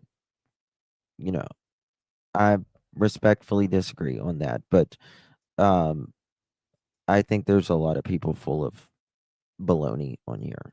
You know what I mean? And this is the thing. Just because you're friendly to someone and just because you support someone in some specific 1 second.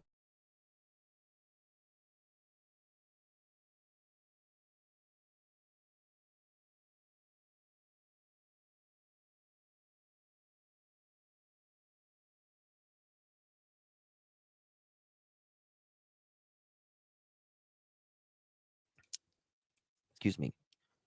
Excuse me. And just because you might agree with someone, it's kind of weird on here because it feels like everything's, but it doesn't mean you agree with everything. You know what I mean? So there's that.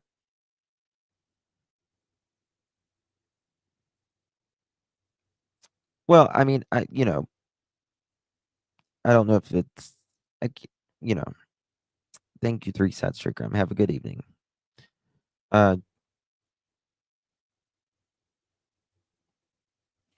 Always do my research, 3 sides. Always. I am not Angela. Who's Angela? Here's my girl. She's waking up. Waking up. Come on. Oh, I was waking up. All right, guys. Y'all want to have a chicken party?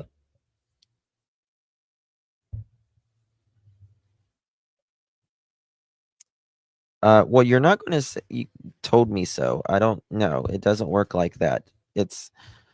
I mean, I've been respectful to you. Please be respectful back.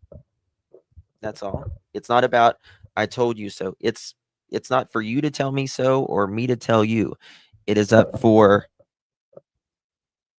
the judge and the law. That's what it's for. Oh. All right, let's have a chicken party. Is that Chris? No, I don't think it's Chris. Let's have a chicken party. Let's go. Ready? Don't me. Spaghetti. Katie! Christopher!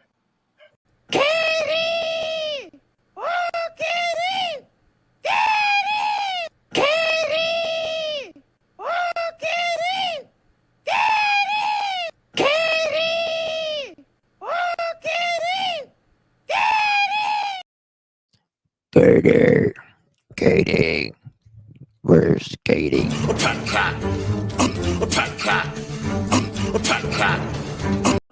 And it to was Mr. Proudfoot, to Mr. Proudfoot, to Mr. Proudfoot. I'm too sexy for my shirt. Too sexy for my shirt. Too sexy. It hurts.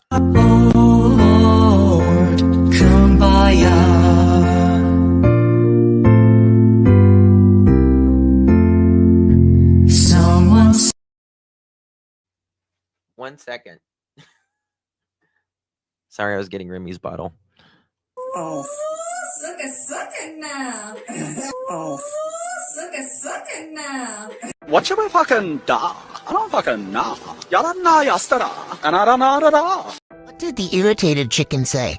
Not possible because that area is not visible. What did the irritated chicken say? A bullshit? A bullshit? A bullshit. A bullshit.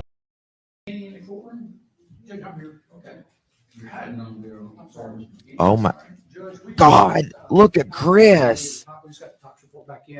Gerald Daugherty wants to watch the videotape. Is that Chris? November 26th, Mr. Peak will stay in touch with Mr. McKinney. Bitch. There's two bitches that be talking shit in this place all the time. Do what? Who? Bitch, me and you. I might have been a bitch to you this year. I just wanted to say that I'm still gonna be a bitch to you next year. It's New Year's, not new me. Clean slate, what? Oh. Suck it now. Oh. Suck it now. A bullshit?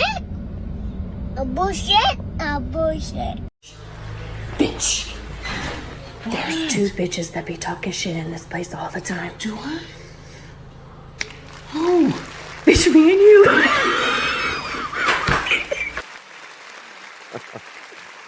Oh, you're sneezing. Oh, you're sneezing. Goodness gracious. All right, y'all. Thank you all so much. He is so cute, isn't he? He's so cute. All right. You ready to take on the world, Remy? You're ready to take on the world. All right. We are going to be live tomorrow with Remy's channel. I am going to be live on Remy's channel tomorrow, even if I'm not live on here. So we're going to be live, Lord willing. Yes, Kim. Yeah, she does. He looks like that chicken. Oh my gosh, the hair. Yes, he does. He does. He does. You ready? Ooh, look at that sexy wig. Look at it. Ooh, you stretching, you squinching that sexy wig of hers. Yes, ma'am. All right, guys.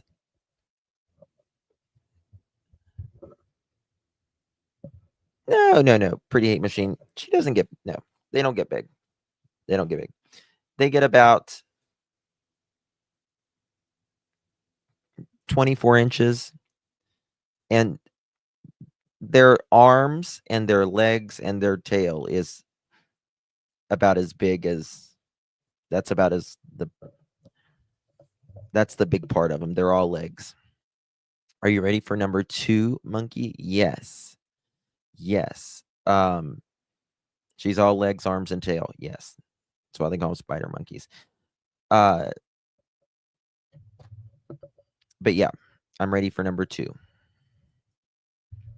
You want to see her walk upright? She is starting to jump off my bed now, which is it's interesting. So she's getting there. She's getting there. So tomorrow we're gonna open up some new toys and stuff. So it'll be fun. All right, guys. Thank you all so much. Oh, look at the yawn. Look at the yawn.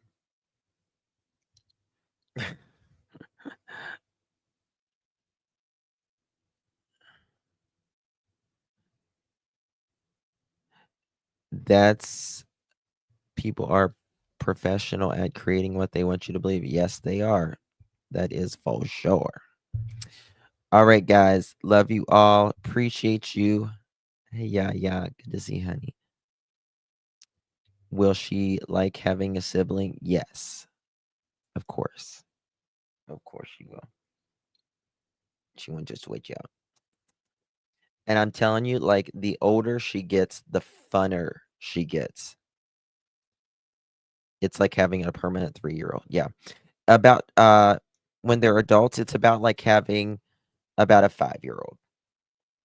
They got about the same intelligence as a 5-year-old once they're adults. Well, do you hear a squeak? You probably didn't hear that though. She just squeaked when she yawned. She went, it's a real high squeak. Okay.